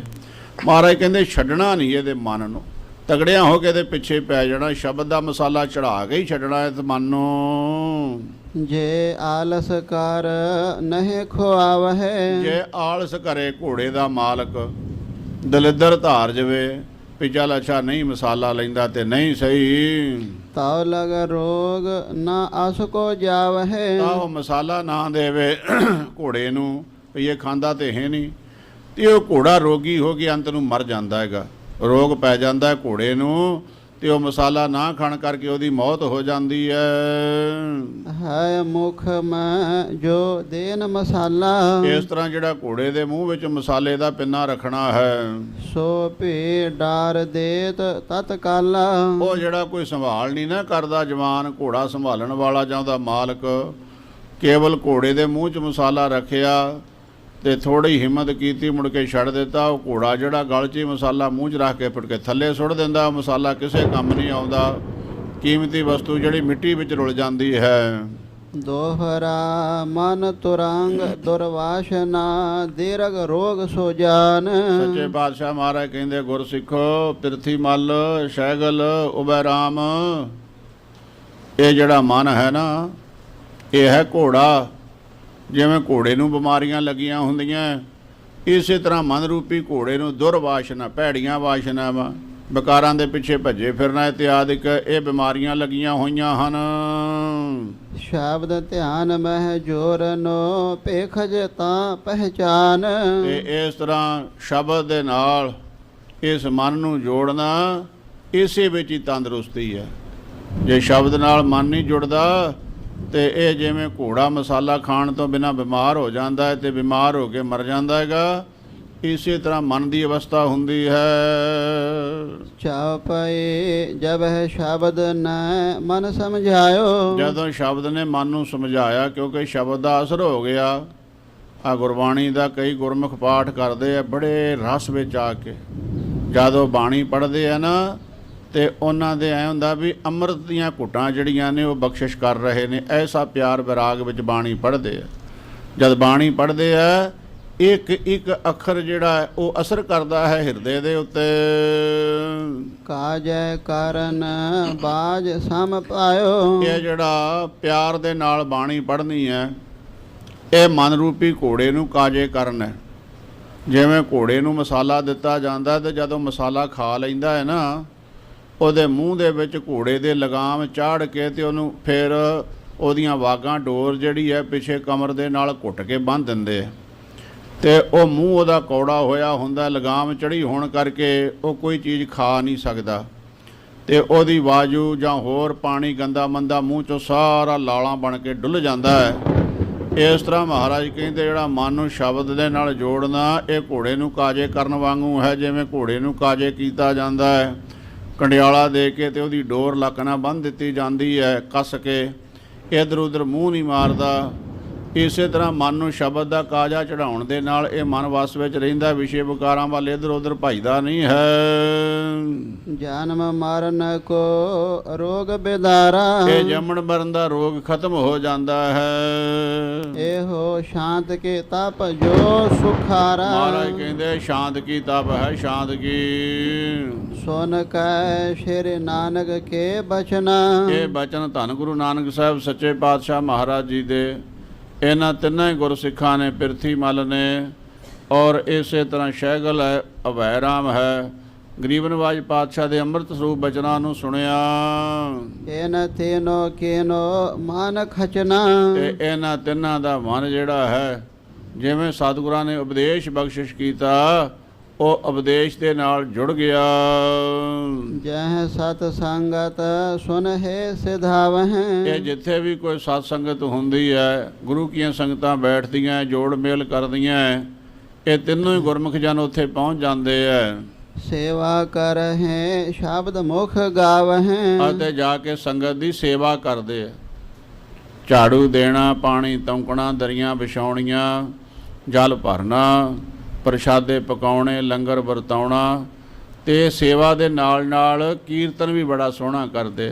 ਗੁਰੂ ਕੀ ਸੰਗਤ ਵਿੱਚ ਬੈਠ ਕੇ ਤਿੰਨੇ ਸ਼ਬਦ ਬਾਣੀ ਦੇ ਕੀਰਤਨ ਕਰਕੇ ਗੁਰੂ ਕੀ ਸੰਗਤ ਨੂੰ ਸਰਵਣ ਕਰਵਾਉਂਦੇ ਹਨ। ਇਸ ਬੇਦ ਕੀਨ ਸ਼ਬਦ ਅਭਿਆਸਾ। ਇਸ ਤਰ੍ਹਾਂ ਇਹਨਾਂ ਤਿੰਨਾਂ ਗੁਰਸਿੱਖਾਂ ਨੇ ਸ਼ਬਦ ਦਾ ਅਭਿਆਸ ਕੀਤਾ, ਸ਼ਬਦ ਦੀ ਕਮਾਈ ਕੀਤੀ ਨਿਜ ਸਰੂਪ ਭਾ ਗਿਆਨ ਪ੍ਰਕਾਸ਼ਾ। ਤੇ ਤਾਂ ਇਹਨਾਂ ਨੂੰ ਗਿਆਨ ਹੋ ਗਿਆ ਵੀ ਸਾਡਾ ਨਿਜ ਸਰੂਪ ਕੀ ਹੈ। ਯੋਤ ਪਰਵਾਰ ਤਰੇ ਸੰਸਾਰਾ। ਇਸ ਤਰ੍ਹਾਂ ਸਾਧ ਸੰਗਤ ਜੀ ਇਹ ਸਮੇਤ ਪਰਿਵਾਰ ਦੇ ਤਰ ਗਏ। ਧੰਨ ਗੁਰੂ ਨਾਨਕ ਪਾਤਸ਼ਾਹ ਮਹਾਰਾਜ ਨੇ ਕਿਰਪਾ ਕੀਤੀ, ਸਾਰਾ ਪਰਿਵਾਰ ਵੀ ਇਹਨਾਂ ਦੇ ਨਾਲ ਲਾ ਕੇ ਤਰ ਗਿਆ। ਗੁਰ ਉਪਦੇਸ਼ ਜੋ ਦਿਰੜ ਔਰ ਧਾਰਾ। ਕਿਉਂਕਿ ਸਤਿਗੁਰਾਂ ਦਾ ਉਪਦੇਸ਼ ਇਹਨਾਂ ਨੇ ਦ੍ਰਿੜ ਕਰਕੇ ਬੜਾ ਮਜ਼ਬੂਤੀ ਦੇ ਨਾਲ ਕਰੜਿਆਂ ਹੋ ਕੇ ਆਪਣੇ ਮਨ ਵਿੱਚ ਵਸਾਇਆ ਹੋਇਆ ਸੀ। ਇਤ ਸ਼੍ਰੀ ਗੁਰੂ ਨਾਨਕ ਪ੍ਰਕਾਸ਼ ਗ੍ਰੰਥ ਉਤਰਾਰਧੇ ਸਿੱਖਨ ਉਪਦੇਸ਼ ਦੇਕਰ ਉਧਾਰ ਵਰਣਨ ਨਾਮ 42ਵਾਂ ਅਧਿਆਇ। ਇਹ ਸਾਧ ਸੰਗਤ ਜੀ ਨਾਨਕ ਪ੍ਰਕਾਸ਼ ਗ੍ਰੰਥ ਦਾ ਨਾਮ ਹੈ। ਕਰਤਾ ਗਿਆਨੀ ਸੰਤੋਖ ਸਿੰਘ ਜੀ ਹਨ ਔਰ 42ਵਾਂ ਅਧਿਆਏ ਇੱਥੇ ਸਮਾਪਤ ਹੋ ਰਿਹਾ ਹੈਗਾ। ਇਸ ਅਧਿਆਏ ਦੇ ਵਿੱਚ ਆਪ ਸੰਗਤਾਂ ਨੇ ਜੋ ਗੁਰੂ ਨਾਨਕ ਪਾਤਸ਼ਾਹ ਮਹਾਰਾਜ ਨੇ ਕਿਰਪਾ ਕੀਤੀ, ਗੁਰਸਿੱਖਾਂ ਨੂੰ ਤਾਰਿਆ, ਨਿਹਾਲ ਕੀਤਾ, ਉਪਦੇਸ਼ ਬਖਸ਼ਿਸ਼ ਕੀਤਾ, ਉਹ ਸਾਰੀ ਕਥਾ ਆਈ ਸੀ। ਦੋਹਰਾ ਸਤਿਗੁਰ ਕੋ ਸੁਨ ਕੈ ਸ਼ਬਦ ਕੀਨ ਕਮਾਵਨ ਜਾਹੇ। ਅੱਗੇ 43ਵਾਂ ਅਧਿਆਏ ਸੰਗਤ ਜੀ ਆਰੰਭ ਹੋ ਰਿਹਾ ਹੈ। ਮੰਗਲ ਕਰ ਰਹੇ ਨੇ ਗੁਰਸਿੱਖਾਂ ਦਾ, ਕਿਹਨਾਂ ਦਾ? ਜਿੱਦਾਂ ਗੁਰਸਿੱਖਾਂ ਨੇ ਗੁਰ ਸ਼ਬਦ ਨੂੰ ਸੁਣਿਆ, ਸੁਣ ਕੇ ਕਮਾਈ ਕੀਤੀ। ਦੁਸ਼ਤਰ ਮਾਇਆ ਤੇ ਤਰੇ ਨਮਸਕਾਰ ਮਮਤਾ ਹੈ। ਅਤੇ ਗੁਰ ਸ਼ਬਦ ਨੂੰ ਜਪਣ ਦੇ ਨਾਲ ਆਪਣੇ ਮਨ ਨੂੰ ਸ਼ਬਦ ਦੇ ਨਾਲ ਜੋੜਨ ਦੇ ਨਾਲ ਜੋ ਕਠਿਨ ਹੈ ਸੰਸਾਰ ਰੂਪੀ ਸਮੁੰਦਰ ਤਰਨਾ, ਉਹ ਤਰ ਗਏ। ਗੁਰ ਸ਼ਬਦ ਤੇ ਸਵਾਰ ਹੋ ਕੇ, ਗੁਰ ਸ਼ਬਦ ਰੂਪੀ ਜਹਾਜ਼ ਤੇ ਸਵਾਰ ਹੋ ਕੇ ਸੰਸਾਰ ਸਮੁੰਦਰ ਪਾਰ ਹੋ ਗਏ। ਉਹ ਐਸੇ ਜਿਹੜੇ ਗੁਰਸਿੱਖ ਹਨ, ਕਵੀ ਭਾਈ ਸੰਤੋਖ ਸਿੰਘ ਜੀ ਬੇਨਤੀ ਕਰਦੇ, ਮੈਂ ਉਹਨਾਂ ਗੁਰਸਿੱਖਾਂ ਦੇ ਚਰਨਾਂ ਤੇ ਨਮਸਕਾਰ ਕਰਦਾ ਹਾਂ। ਸ਼੍ਰੀ ਬਾਲਾ ਸੰਧੋਰ ਵਾਚ। ਬਾਬਾ ਬਾਲਾ ਸਾਹਿਬ ਜੀ ਇਹ ਸਾਰੀ ਕਥਾ ਸੱਚੇ ਪਾਤਸ਼ਾਹ ਗੁਰੂ ਅੰਗਦ ਸਾਹਿਬ ਗਰੀਬ ਨਿਵਾਜ ਜੀ ਨੂੰ ਸੋ ਸਾਧ ਸੰਗਤ ਜੀ ਖਡੂਰ ਸਾਹਿਬ ਦੀ ਪਾਵਨ ਨਗਰੀ ਵਿੱਚ ਸਰਵਣ ਕਰਵਾ ਰਹੇ ਹੈ। ਛਾਉ ਪਏ ਸ਼੍ਰੀ ਅੰਗਦ ਸੁਨ ਕਥਾ ਅਗਾਰੇ। ਬਾਬਾ ਬਾਲਾ ਜੀ ਬੇਨਤੀ ਕਰਦੇ ਹੈ, ਹੇ ਗੁਰੂ ਅੰਗਦ ਸਾਹਿਬ ਸੱਚੇ ਪਾਤਸ਼ਾਹ ਮਹਾਰਾਜ, ਇਸ ਤੋਂ ਜੋ ਅਗਲੇਰੀ ਕਥਾ ਹੈ ਉਹ ਆਪ ਜੀ ਸਰਵਣ ਕਰੋ। ਬੈਠੇ ਪ੍ਰਭ ਧਰਮਸ਼ਾਲ ਮਜਾਰੇ। ਧੰਨ ਗੁਰੂ ਨਾਨਕ ਸਾਹਿਬ ਮਹਾਰਾਜ ਕਿਰਪਾ ਕਰਦੇ ਹੈ। ਸ੍ਰੀ ਕਰਤਾਰਪੁਰ ਸਾਹਿਬ ਵਿਖੇ ਸੋਹਣੀ ਧਰਮਸ਼ਾਲਾ ਬਣੀ ਹੋਈ ਹੈ। ਉਹਦੇ ਵਿੱਚ ਸਤਿਗੁਰੂ ਜੀ ਚੌਂਕੜਾ ਲਾ ਕੇ ਸੱਜ ਕੇ ਸੰਗਤਾਂ ਨੂੰ ਦਰਸ਼ਨ ਦਿੰਦੇ ਹਨ। ਨਰ ਅਨੇਕ ਦਰਸ਼ਨ ਹਿਤ ਆਵਹਿ। ਬੇਅੰਤ ਗੁਰੂ ਕੀਆਂ ਸੰਗਤਾਂ ਧੰਨ ਗੁਰੂ ਨਾਨਕ ਪਾਤਸ਼ਾਹ ਮਹਾਰਾਜ ਦੇ ਦਰਸ਼ਨਾਂ ਵਾਸਤੇ ਆਉਂਦੀਆਂ ਹਨ। ਸ਼ਬਦ ਸੁਨ ਹੈ ਰਹੇ ਬੌਰ ਸਿਧਾਵਹਿ। ਇਸ ਤਰ੍ਹਾਂ ਗਰੀਬ ਨਿਵਾਜ ਪਾਤਸ਼ਾਹ ਦੇ ਪਾਸ ਆ ਕੇ ਸੇਵਾ ਕਰਦੇ ਹੈ, ਗੁਰਬਾਣੀ ਪੜ੍ਹਦੇ ਹੈ, ਮਹਾਰਾਜ ਦਾ ਉਪਦੇਸ਼ ਸੁਣਦੇ ਹੈ। ਕਈ ਦਿਨ ਰਹਿ ਕੇ ਸਤਿਗੁਰਾਂ ਦੇ ਪਾਸ ਆਪਣੇ ਜੀਵਨ ਨੂੰ ਧੰਨ ਕਰਕੇ ਵਾਪਸ ਆਪਣੇ ਘਰਾਂ ਨੂੰ ਜਾਂਦੇ ਹਨ। ਮਾਲੋ ਮੰਗੋ ਦੁਆ ਸਿੱਖ ਆਏ। ਇਹ ਦੋ ਸਿੱਖ ਹਨ, ਭਾਈ ਮਾਲੋ ਜੀ ਤੇ ਭਾਈ ਮੰਗੋ ਜੀ, ਗਰੀਬ ਨਿਵਾਜ ਪਾਤਸ਼ਾਹ ਮਹਾਰਾਜ ਦੇ ਦਰਸ਼ਨਾਂ ਵਾਸਤੇ ਆਏ। ਚਰਨ ਕਮਲ ਪਰ ਸੀਸ ਨਿਵਾਏ। ਸਤਿਗੁਰਾਂ ਦੇ ਪਾਵਨ ਪਵਿੱਤਰ ਚਰਨਾਂ ਤੇ ਨਮਸਕਾਰ ਕੀਤੀ। ਹਾਥ ਬੰਦ ਅਰਦਾਸ ਬਖਾਨੇ। ਦੋਨਾਂ ਗੁਰਸਿੱਖਾਂ ਨੇ, ਭਾਈ ਮਾਲੋ ਤੇ ਮੰਗੋ ਨੇ, ਗਰੀਬ ਨਿਵਾਜ ਪਾਤਸ਼ਾਹ ਮਹਾਰਾਜ ਨੂੰ ਅਰਜ਼ ਕੀਤੀ, ਬੇਨਤੀ ਕੀਤੀ। ਕਰਹੁ ਕਿਰਪਾ ਸ਼੍ਰੀ ਗੌਰ ਗੋਨ ਖਾਨੇ। ਇਹ ਸੱਚੇ ਪਾਤਸ਼ਾਹ ਮਹਾਰਾਜ ਸਾਰੇ ਗੁਣਾਂ ਦੇ ਖਜ਼ਾਨੇ, ਦਾਤਾਂ ਭੰਡਾਰੇ ਆਪ ਜੀ ਪਾਸ ਹਨ। ਸਾਡੇ ਤੇ ਵੀ ਕਿਰਪਾ ਕਰੋ, ਮਿਹਰ ਕਰੋ, ਸਾਨੂੰ ਵੀ ਦਾਤਾਂ ਦੇਵੋ। ਨਿਜ ਮੁਖ ਸੋ ਉਪਦੇਸ਼ ਕਰੇ ਜਾਏ। ਗਰੀਬ ਨਿਵਾਜ ਆਪਣੇ ਅੰਮ੍ਰਿਤ ਰਸਨਾ ਦੇ ਵਿੱਚੋਂ ਸਾਨੂੰ ਵੀ ਬਖਸ਼ਿਸ਼ ਕਰੋ ਉਪਦੇਸ਼ ਦੀ। ਜੇਹ ਤੇ ਜਨਮ ਮਾਰਨ ਕਟ ਦੇ ਜਾਏ। ਮਹਾਰਾਜ ਐਸਾ ਉਪਦੇਸ਼ ਦੇਵੋ ਸਾਨੂੰ, ਸਾਡਾ ਜੰਮਣ ਮਰਨ ਤੋਂ ਮੁਕਤੀ ਹੋ ਜਾਵੇ, ਜੂਨਾਂ ਦੇ ਵਿੱਚ ਧੱਕੇ ਨਾ ਖਾਣੇ ਪੈਣ। ਇਉ ਸੁਨ ਜਿਨ ਕਰੁਣਾ ਰਾਸ ਨੈਨਾ। ਐਸੇ ਗਰੀਬ ਨਿਵਾਜ ਪਾਤਸ਼ਾਹ ਮਹਾਰਾਜ ਜਿਨ੍ਹਾਂ ਦੇ ਨੇਤਰਾਂ ਦੇ ਵਿੱਚ ਹਰ ਸਮੇਂ ਦਇਆ ਹੀ ਦਇਆ ਭਰੀ ਤੇ ਵਰਸ ਰਹੀ ਹੈ। ਜਿੱਧਰ ਨੂੰ ਵੀ ਸਤਿਗੁਰੂ ਜੀ ਨਿਗਾਹ ਕਰਦੇ ਦਇਆ ਹੀ ਦਇਆ ਦੇ ਅੰਮ੍ਰਿਤ ਦੇ ਛੱਟੇ ਦਿੰਦੇ ਜਾਂਦੇ ਹਨ। ਭਗਤ ਪ੍ਰਕਾਸ਼ਨ ਹਿਤ ਕਹਿ ਬੈਨਾ, ਅਤੇ ਪ੍ਰੇਮ ਭਗਤੀ ਨੂੰ ਪ੍ਰਕਾਸ਼ਮਾਨ ਕਰਨ ਵਾਸਤੇ ਸਤਿਗੁਰਾਂ ਨੇ ਵਾਚਨ ਕੀਤੇ। ਅਗਨ ਤਾਪਨਾ ਜਲ ਮਹਿ ਰਹਿਨੋ, ਇਸ ਤਰ੍ਹਾਂ ਮਹਾਰਾਜ ਕਹਿਣ ਲੱਗੇ, ਭਾਈ ਪਿਆਰਿਓ, ਗਰਮੀਆਂ ਦੇ ਦਿਨਾਂ ਵਿੱਚ ਧੂਣੇ ਤਾ ਲੈਣੇ, ਤੇ ਇੰਨੀ ਗਰਮੀ ਪੈਂਦੀ ਹੋਵੇ, ਬਿਨਾਂ ਅੱਗ ਤੋਂ ਠੰਡੀ ਛਾਂ ਦੇ ਵਿੱਚ ਵੀ ਅੱਗ ਲੱਗਦੀ ਹੋਵੇ ਸਰੀਰ ਨੂੰ, ਇੰਨੀ ਗਰਮੀ, ਉਹ ਗਰਮੀ ਦੇ ਵਿੱਚ ਧੂਣੇ ਤਾ ਕੇ ਤੇ ਅੱਗ ਦੇ ਵਿੱਚ ਬੈਠ ਜਾਣਾ, ਚਾਰ ਚਫੇਰੇ ਅੱਗ ਮਚਾ ਕੇ ਵਿਚਕਾਰ। ਫਿਰ ਸਰਦੀਆਂ ਦੇ ਵਿੱਚ ਜਦੋਂ ਬਰਫ਼ ਪੈਂਦੀ ਹੋਵੇ, ਹਵਾ ਬਰਫ਼ ਵਰਗੀ ਆਉਂਦੀ ਹੋਵੇ, ਤੇ ਉਦੋਂ ਘੜੇ ਭਰ ਭਰ ਕੇ ਪਾਣੀ ਦੇ ਸਿਰ ਵਿੱਚ ਪਵਾਈ ਜਾਣੇ, ਜਾਂ ਠੰਡੇ ਸਰੋਵਰ ਦੇ ਵਿੱਚ ਵੜ ਕੇ ਬਹਿ ਜਾਣਾ ਸਰਦੀਆਂ ਦੀ ਰੁੱਤ ਦੇ ਵਿੱਚ। ਬ੍ਰਤ ਕਰਨੋ ਸੀਤੋਸ਼ਨ ਸਹਿਨੋ, ਇਸ ਤਰ੍ਹਾਂ ਵਰਤ ਰੱਖਣੇ ਤੇ ਠੰਡ ਸਰੀਰ ਤੇ ਝੱਲਣੀ, ਗਰਮੀ ਝੱਲਣੀ।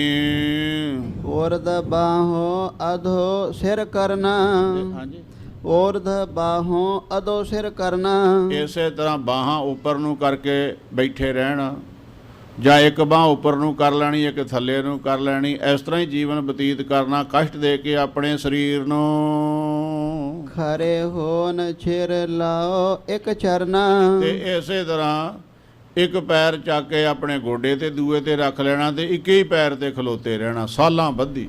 ਇਹ ਜਿਹਾ ਦੁੱਖ ਦੇਣਾ ਆਪਣੇ ਸਰੀਰ ਨੂੰ। ਦੋਹਰਾ ਕੰਧ ਮੂਲ ਚੁਨ ਖਾਵਨੇ, ਤੀਰਥ ਤੀਰ ਨਿਵਾਸ, ਜੋ ਨਿਰੰਕਾਰ ਨੇ ਸਾਨੂੰ ਪਦਾਰਥ ਛਕਣ ਵਾਸਤੇ ਦਿੱਤੇ ਹੋਏ ਹੈ, ਉਹਨਾਂ ਦਾ ਤਿਆਗ ਕਰ ਦੇਣਾ, ਤੇ ਕੰਧ ਮੂਲ ਚੁੱਕ ਕੇ ਖਾਣੇ। ਜੰਗਲ ਦੇ ਵਿੱਚੋਂ ਫਲੀਆਂ ਤੋੜ ਕੇ ਖਾ ਲੈਣੀਆਂ, ਪੱਤੇ ਖਾ ਲੈਣੇ, ਧਰਤੀ ਦੇ ਵਿੱਚੋਂ ਮੂਲ ਪੁੱਟ ਕੇ ਖਾ ਲੈਣੇ, ਐਉਂ ਆਪਣੇ ਜੀਵਨ ਦਾ ਗੁਜ਼ਾਰਾ ਕਰਨਾ। ਭੂਮ ਭਾਰਮ ਚੰਦਰਾਇਣੇ, ਤਮ ਗੁਣ ਏ ਤਪ ਰਾਸ, ਅਤੇ ਫਿਰ ਮਹਾਰਾਜ ਕਹਿੰਦੇ ਆ ਕਿ ਜਿਹੜੇ ਇਹ ਤੀਰਥ ਹੈ ਉਹਨਾਂ ਤੇ ਜਾ ਕੇ ਰਹਿਣਾ ਸ਼ੁਰੂ ਕਰ ਦੇਣਾ। ਕਈ ਇਹੋ ਜਿਹੇ ਵੀ ਹੈ ਜੰਗਲਾਂ ਦੇ ਵਿੱਚ ਭਟਕਦੇ ਹੀ ਫਿਰਦੇ ਰਹਿੰਦੇ, ਤੁਰੇ ਹੀ ਫਿਰਦੇ ਰਹਿੰਦੇ, ਕਈ ਤੀਰਥਾਂ ਤੇ ਬਹਿ ਜਾਂਦੇ ਹਨ।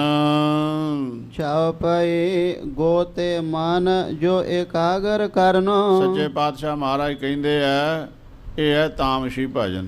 ਇਸ ਤੋਂ ਬਾਅਦ ਸਤਿਗੁਰੂ ਜੀ ਹੁਕਮ ਕਰਦੇ, ਜਿਹੜਾ ਮਨ ਦੀ ਬਿਰਤੀ ਨੂੰ ਇਕਾਗਰ ਰੱਖਣਾ। ਕਥਾ ਕੀਰਤਨ ਮਹਿ ਪੁਨ ਧਰਨੋ, ਅਤੇ ਆਪਣੇ ਮਨ ਨੂੰ ਕਥਾ ਤੇ ਕੀਰਤਨ ਦੇ ਨਾਲ ਜੋੜਨਾ। ਕਥਾ ਤੇ ਕੀਰਤਨ, ਇਹ ਕਲਯੁਗ ਦੇ ਵਿੱਚ ਸਾਧ ਸੰਗਤ ਜੀ ਇਹਨਾਂ ਨੂੰ ਪ੍ਰਧਾਨਤਾ ਮਿਲੀ ਹੋਈ ਹੈ। ਕਲਯੁਗ ਮੈਂ ਕੀਰਤਨ ਪ੍ਰਧਾਨਾ, ਤੇ ਕੀਰਤਨ ਕੀ ਹੈ? ਕੀਰਤੀ ਦਾ ਨਾਮ ਹੈ, ਜਸ ਦਾ ਨਾਮ ਹੈ, ਸੋਭਾ ਦਾ ਨਾਮ ਹੈ, ਨਿਰੰਕਾਰ ਦੀ ਵਡਿਆਈ ਦਾ ਨਾਮ ਹੈ। ਚਾਹੇ ਉਹ ਸਾਜ਼ਾਂ ਨਾਲ ਫੜ ਕੇ ਕੀਤਾ ਜਾਵੇ, ਤੇ ਚਾਹੇ ਉਹ ਕਥਾ ਸਰੂਪ ਦੇ ਵਿੱਚ ਉਹਦੀ ਵਡਿਆਈ ਕੀਤੀ ਜਾਵੇ, ਹੈ ਦੋਵੇਂ ਇੱਕੋ ਹੀ ਸਰੂਪ ਹਨ। ਵਡਿਆਈ ਕਰਨ ਦਾ ਨਾਮ ਹੀ ਕੀਰਤਨ ਹੈ, ਉਹਦੀ ਕੀਰਤੀ ਕਰਨੀ, ਉਹਦੀ ਜਸ ਸੋਭਾ ਨਿਰੰਕਾਰ ਦੀ ਕਰਨੀ। ਮਹਾਰਾਜ ਕਹਿੰਦੇ ਕਲਯੁਗ ਦੇ ਵਿੱਚ ਭਾਈ ਉਹਦੇ ਕਥਾ ਕੀਰਤਨ ਨੂੰ ਮਹਾਨਤਾ ਹੈ। ਰੋਚ ਯੋਤ ਗੁਣਨ ਗਾਵਣਾ ਸੁਣਨੋ, ਅਤੇ ਉਸ ਕਰਤੇ ਪੁਰਖ ਵਾਹਿਗੁਰੂ ਦੇ ਗੁਣਾਂ ਨੂੰ ਗਾਉਣਾ। ਜੇ ਕੋਈ ਗਾ ਨਹੀਂ ਸਕਦਾ ਤੇ ਕਥਾ ਦੇ ਵਿੱਚ ਹਾਜ਼ਰੀ ਭਰ ਕੇ ਉਹਦੇ ਕਰਤੇ ਦੇ ਗੁਣਾਂ ਨੂੰ ਸੁਣਨਾ ਕਰੇ। ਮਿਲ ਕੇ ਸਤ ਸੰਗਤ ਨਿਤ ਗੁਣਨੋ, ਅਤੇ ਗੁਰੂ ਕੀ ਸੰਗਤ ਵਿੱਚ ਬੈਠ ਕੇ ਜੁੜ ਕੇ ਉਸ ਕਰਤੇ ਦੇ ਗੁਣਾਂ ਨੂੰ ਗਾਉਣਾ ਅਥਵਾ ਸੁਣਨਾ। ਕਰਮ ਤਾਮਸੇ ਕਰਨ ਦੁਖਾਰੇ, ਮਹਾਰਾਜ ਕਹਿੰਦੇ ਜਿਹੜਾ ਤਾਮਸੀ ਕਰਮ ਕਰਨੇ ਆ ਨਾ, ਭੁੱਖੇ ਰਹਿਣਾ, ਜੰਗਲਾਂ ਵਿੱਚ ਭਟਕਦੇ ਫਿਰਨਾ, ਇੱਕ ਪੈਰ ਤੇ ਖਲੋਤੇ ਰਹਿਣਾ, ਦੋ ਬਾਹਾਂ ਉੱਪਰ ਨੂੰ ਕਰਕੇ, ਜਿਵੇਂ ਕਿਸੇ ਨੂੰ ਸਜ਼ਾ ਮਿਲੀ ਹੁੰਦੀ ਜਾਂ ਕਿਸੇ ਨੇ ਦਿੱਤੀ ਹੁੰਦੀ ਹੈ। ਕਈਆਂ ਦੀਆਂ ਬਾਹਾਂ ਹੀ ਸੁੱਕ ਜਾਂਦੀਆਂ, ਉੱਪਰ ਨੂੰ ਕਰੀ ਰੱਖਣੀ, ਥੱਲੇ ਕਰਨੀ ਨਾ, ਮੁੜ ਕੇ ਹੁੰਦੀ ਨਹੀਂ, ਉੱਥੇ ਲਹੂ ਖਲੋ ਜਾਂਦਾ ਉੱਪਰ ਨੂੰ, ਤੇ ਉਸ ਤਰ੍ਹਾਂ ਹੀ ਆਕੜ ਜਾਂਦੀਆਂ। ਮਹਾਰਾਜ ਕਹਿੰਦੇ ਸਜ਼ਾ ਵਾਲੇ ਕਰਮ ਨਹੀਂ, ਇਹ ਤਾਮਸੀ ਕਰਮ ਹੈ, ਇਹ ਨਹੀਂ ਗੁਰਸਿੱਖੋ ਕਰਨੇ ਹਨ। ਇਹ ਜੋ ਰਾਜ ਸੇ ਲਖੋ ਸੁਖਾਰੇ, ਇਹ ਜਿਹੜਾ ਰਾਜਸੀ ਹੈ, ਸਿਮਰਨ ਭਜਨ ਕਰਨਾ, ਸੰਗਤ ਵਿੱਚ ਆਉਣਾ, ਹਰੀ ਜਸ ਕਰਨਾ, ਸੰਗਤ ਤੋਂ ਕਰਵਾਉਣਾ, ਸਿਮਰਨ ਭਜਨ ਵਿੱਚ ਜੁੜ ਕੇ ਕਥਾ ਕੀਰਤਨ ਦੇ ਨਾਲ ਜੁੜਨਾ ਆਦਿਕ, ਇਹ ਰਾਜਸੀ ਭਗਤੀ ਹੈ, ਇਹ ਗੁਰਸਿੱਖਾਂ ਨੇ ਕਰਨੀ ਹੈ। ਫਲ ਵਿਸਾਲ ਹਵੇ ਥੋਰ ਕਮਾਏ, ਇਹਦਾ ਇਸ ਤਰ੍ਹਾਂ ਹੈ ਭਈ ਖੇਚਲ ਥੋੜ੍ਹੀ ਕਰਨੀ ਪਈ, ਵਾਹਿਗੁਰੂ ਖੇਚਲ ਜ਼ਿਆਦਾ ਕਰਨੀ ਪੈਂਦੀ ਹੈ। ਤਾਮਸੀ ਦੇ ਵਿੱਚ ਤੇ ਕਮਾਈ ਥੋੜ੍ਹੀ ਹੈ। ਤਿਨ ਮਿਹਨਤ ਬੜ ਲਗੁ ਫਲ ਪਾਏ। ਮਿਹਨਤ ਜ਼ਿਆਦਾ ਹੈ ਤੇ ਫਲ ਉਹਦਾ ਘੱਟ ਮਿਲਦਾ ਹੈ। ਤਾਮਸੀ ਭਗਤੀ ਦਾ, ਹਠ ਯੋਗ ਦਾ, ਸਰੀਰ ਨੂੰ ਕਸ਼ਟ ਦੇ ਕੇ ਭਗਤੀ ਕਰਨ ਦਾ। ਦੋਹਰਾ ਸੁਨਤ ਪ੍ਰਸ਼ਨ ਮਾਲੋ ਕਹਿਓ ਫਲ ਮਿਹਨਤ ਅਨੁਸਾਰ। ਇਹ ਜਿਸ ਵੇਲੇ ਬਚਨ ਸੱਚੇ ਪਾਤਸ਼ਾਹ ਮਹਾਰਾਜ ਦੇ ਸੁਣੇ, ਭਾਈ ਮਾਲੋ ਜੀ ਕਹਿਣ ਲੱਗੇ, ਕਹਿੰਦੇ ਗਰੀਬ ਨਵਾਜ, ਮਿਹਨਤ ਅਨੁਸਾਰ ਜੋ ਫਲ ਹੈ। ਕਰਤ ਅਲਪ ਫਲ ਅਲਪ ਹਵੈ ਬਹੁ ਕੋ ਬਹੁ ਸੁਖ ਸਾਰ। ਕਹਿਣ ਲੱਗੇ ਜੀ ਉਹਦਾ ਤੇ ਇਸ ਤਰ੍ਹਾਂ ਹੈ ਵੀ ਬਹੁਤੀ ਮਿਹਨਤ ਕਰੀਏ ਤੇ ਬਹੁਤਾ ਫਲ, ਘੱਟ ਮਿਹਨਤ ਕਰੀਏ ਤੇ ਘੱਟ ਫਲ ਮਿਲਦਾ ਹੈ। ਚਉਪਈ ਮਿਲ ਹੈ ਫਲ ਮਿਹਨਤ ਅਨੁਸਾਰੇ। ਕਹਿਣ ਲੱਗਾ ਜੀ ਮਿਹਨਤ ਅਨੁਸਾਰ ਫਲ ਮਿਲਦਾ, ਜਿੰਨੀ ਮਿਹਨਤ ਕਰੀਏ ਉਹੋ ਜਿਹਾ ਫਲ ਮਿਲਦਾ ਹੈ। ਪੁਨ ਤੁਮ ਭਾਖੋ ਰੇਤ ਨਿਆਰੇ। ਪਰ ਸਤਿਗੁਰੂ ਜੀ ਤੁਸੀਂ ਤਾਂ ਵੱਖਰਾ ਹੀ ਮਰਜ਼ਾਦਾ ਸਾਨੂੰ ਦੱਸ ਰਹੇ ਹੋ। ਤੁਸੀਂ ਕਹਿੰਦੇ ਹੋ ਮਿਹਨਤ ਜ਼ਿਆਦਾ ਕਰਨੀ ਪੈਂਦੀ, ਫਲ ਘੱਟ ਮਿਲਦਾ। ਇਹ ਮਹਾਰਾਜ ਅਸਾਂ ਤਾਂ ਅੱਜ ਤੱਕ ਇਹੀ ਸੁਣਿਆ ਸੀ ਵੀ ਜਿੰਨੀ ਕੋਈ ਮਿਹਨਤ ਕਰਦਾ ਓਨਾ ਹੀ ਫਲ ਮਿਲਦਾ ਹੈ। ਤੁਸੀਂ ਨਿਆਰਾ ਹੀ ਵੱਖਰਾ ਹੀ ਸੱਚੇ ਪਾਤਸ਼ਾਹ ਸਾਨੂੰ ਦੱਸ ਰਹੇ ਹੋ। ਯਹ ਸੰਸਾ ਮੇਰੇ ਮਨ ਪਰੋ। ਇਹ ਮਹਾਰਾਜ ਮੇਰੇ ਮਨ ਵਿੱਚ ਸਹਿੰਸਾ ਪਿਆ ਹੋਇਆ ਹੈ। ਜਿਵੇਂ ਆਪ ਜੀ ਨੇ ਕਿਹਾ ਹੈ ਮਿਹਨਤ ਜ਼ਿਆਦਾ ਫਲ ਘੱਟ ਹੈ। ਕਿਰਪਾ ਧਾਰ ਆਂਕੋ ਪਰ ਹਰੋ। ਇਸ ਵਾਸਤੇ ਮਹਾਰਾਜ ਮੇਰੇ ਮਨ ਦਾ ਸਹਿੰਸਾ ਦੂਰ ਕਰੋ ਜੀ। ਸਗਰੇ ਜਗਤ ਵੇਖੇ ਆਸਰੀਤਾ। ਸਾਰੇ ਸੰਸਾਰ ਦੇ ਵਿੱਚ ਮਰਜ਼ਾਦਾ ਚਲੀ ਆਉਂਦੀ ਹੈ, ਤਿਸ ਤੇ ਕਹੇ ਆਪ ਵਿਪਰੀਤਾ। ਪਰ ਆਪ ਜੀ ਨੇ ਸਾਰੇ ਸੰਸਾਰ ਦੀ ਮਰਜ਼ਾਦਾ ਤੋਂ ਉਲਟ ਬਚਨ ਕੀਤਾ। ਦੁਨੀਆ ਵਿੱਚ ਇਹ ਕਹਾਵਤ ਹੈ, ਜਿੰਨਾ ਗੁੜ ਪਾਓ ਓਨਾ ਮਿੱਠਾ ਹੁੰਦਾ, ਜਿੰਨੀ ਮਿਹਨਤ ਕਰੋ ਓਨਾ ਹੀ ਫਲ ਮਿਲਦਾ। ਆਪ ਜੀ ਕਹਿੰਦੇ ਹੋ ਮਹਾਰਾਜ ਮਿਹਨਤ ਜ਼ਿਆਦਾ ਕਰਨੀ ਪੈਂਦੀ ਹੈ, ਸੋ ਤਾਪਸੀ ਤਪ ਕਰਨ ਦੇ ਨਾਲ ਫਲ ਘੱਟ ਮਿਲਦਾ ਹੈ। ਜਿਸ ਪ੍ਰਕਾਰ ਹਵੈ ਨਿਸ਼ਾ ਹਮਾਰੇ। ਇਹ ਸੱਚੇ ਪਾਤਸ਼ਾਹ ਮਹਾਰਾਜ ਕਿਰਪਾ ਕਰੋ ਜਿਸ ਦੁਆਰਾ ਸਾਡੀ ਤਸੱਲਾ ਹੋ ਜਾਵੇ।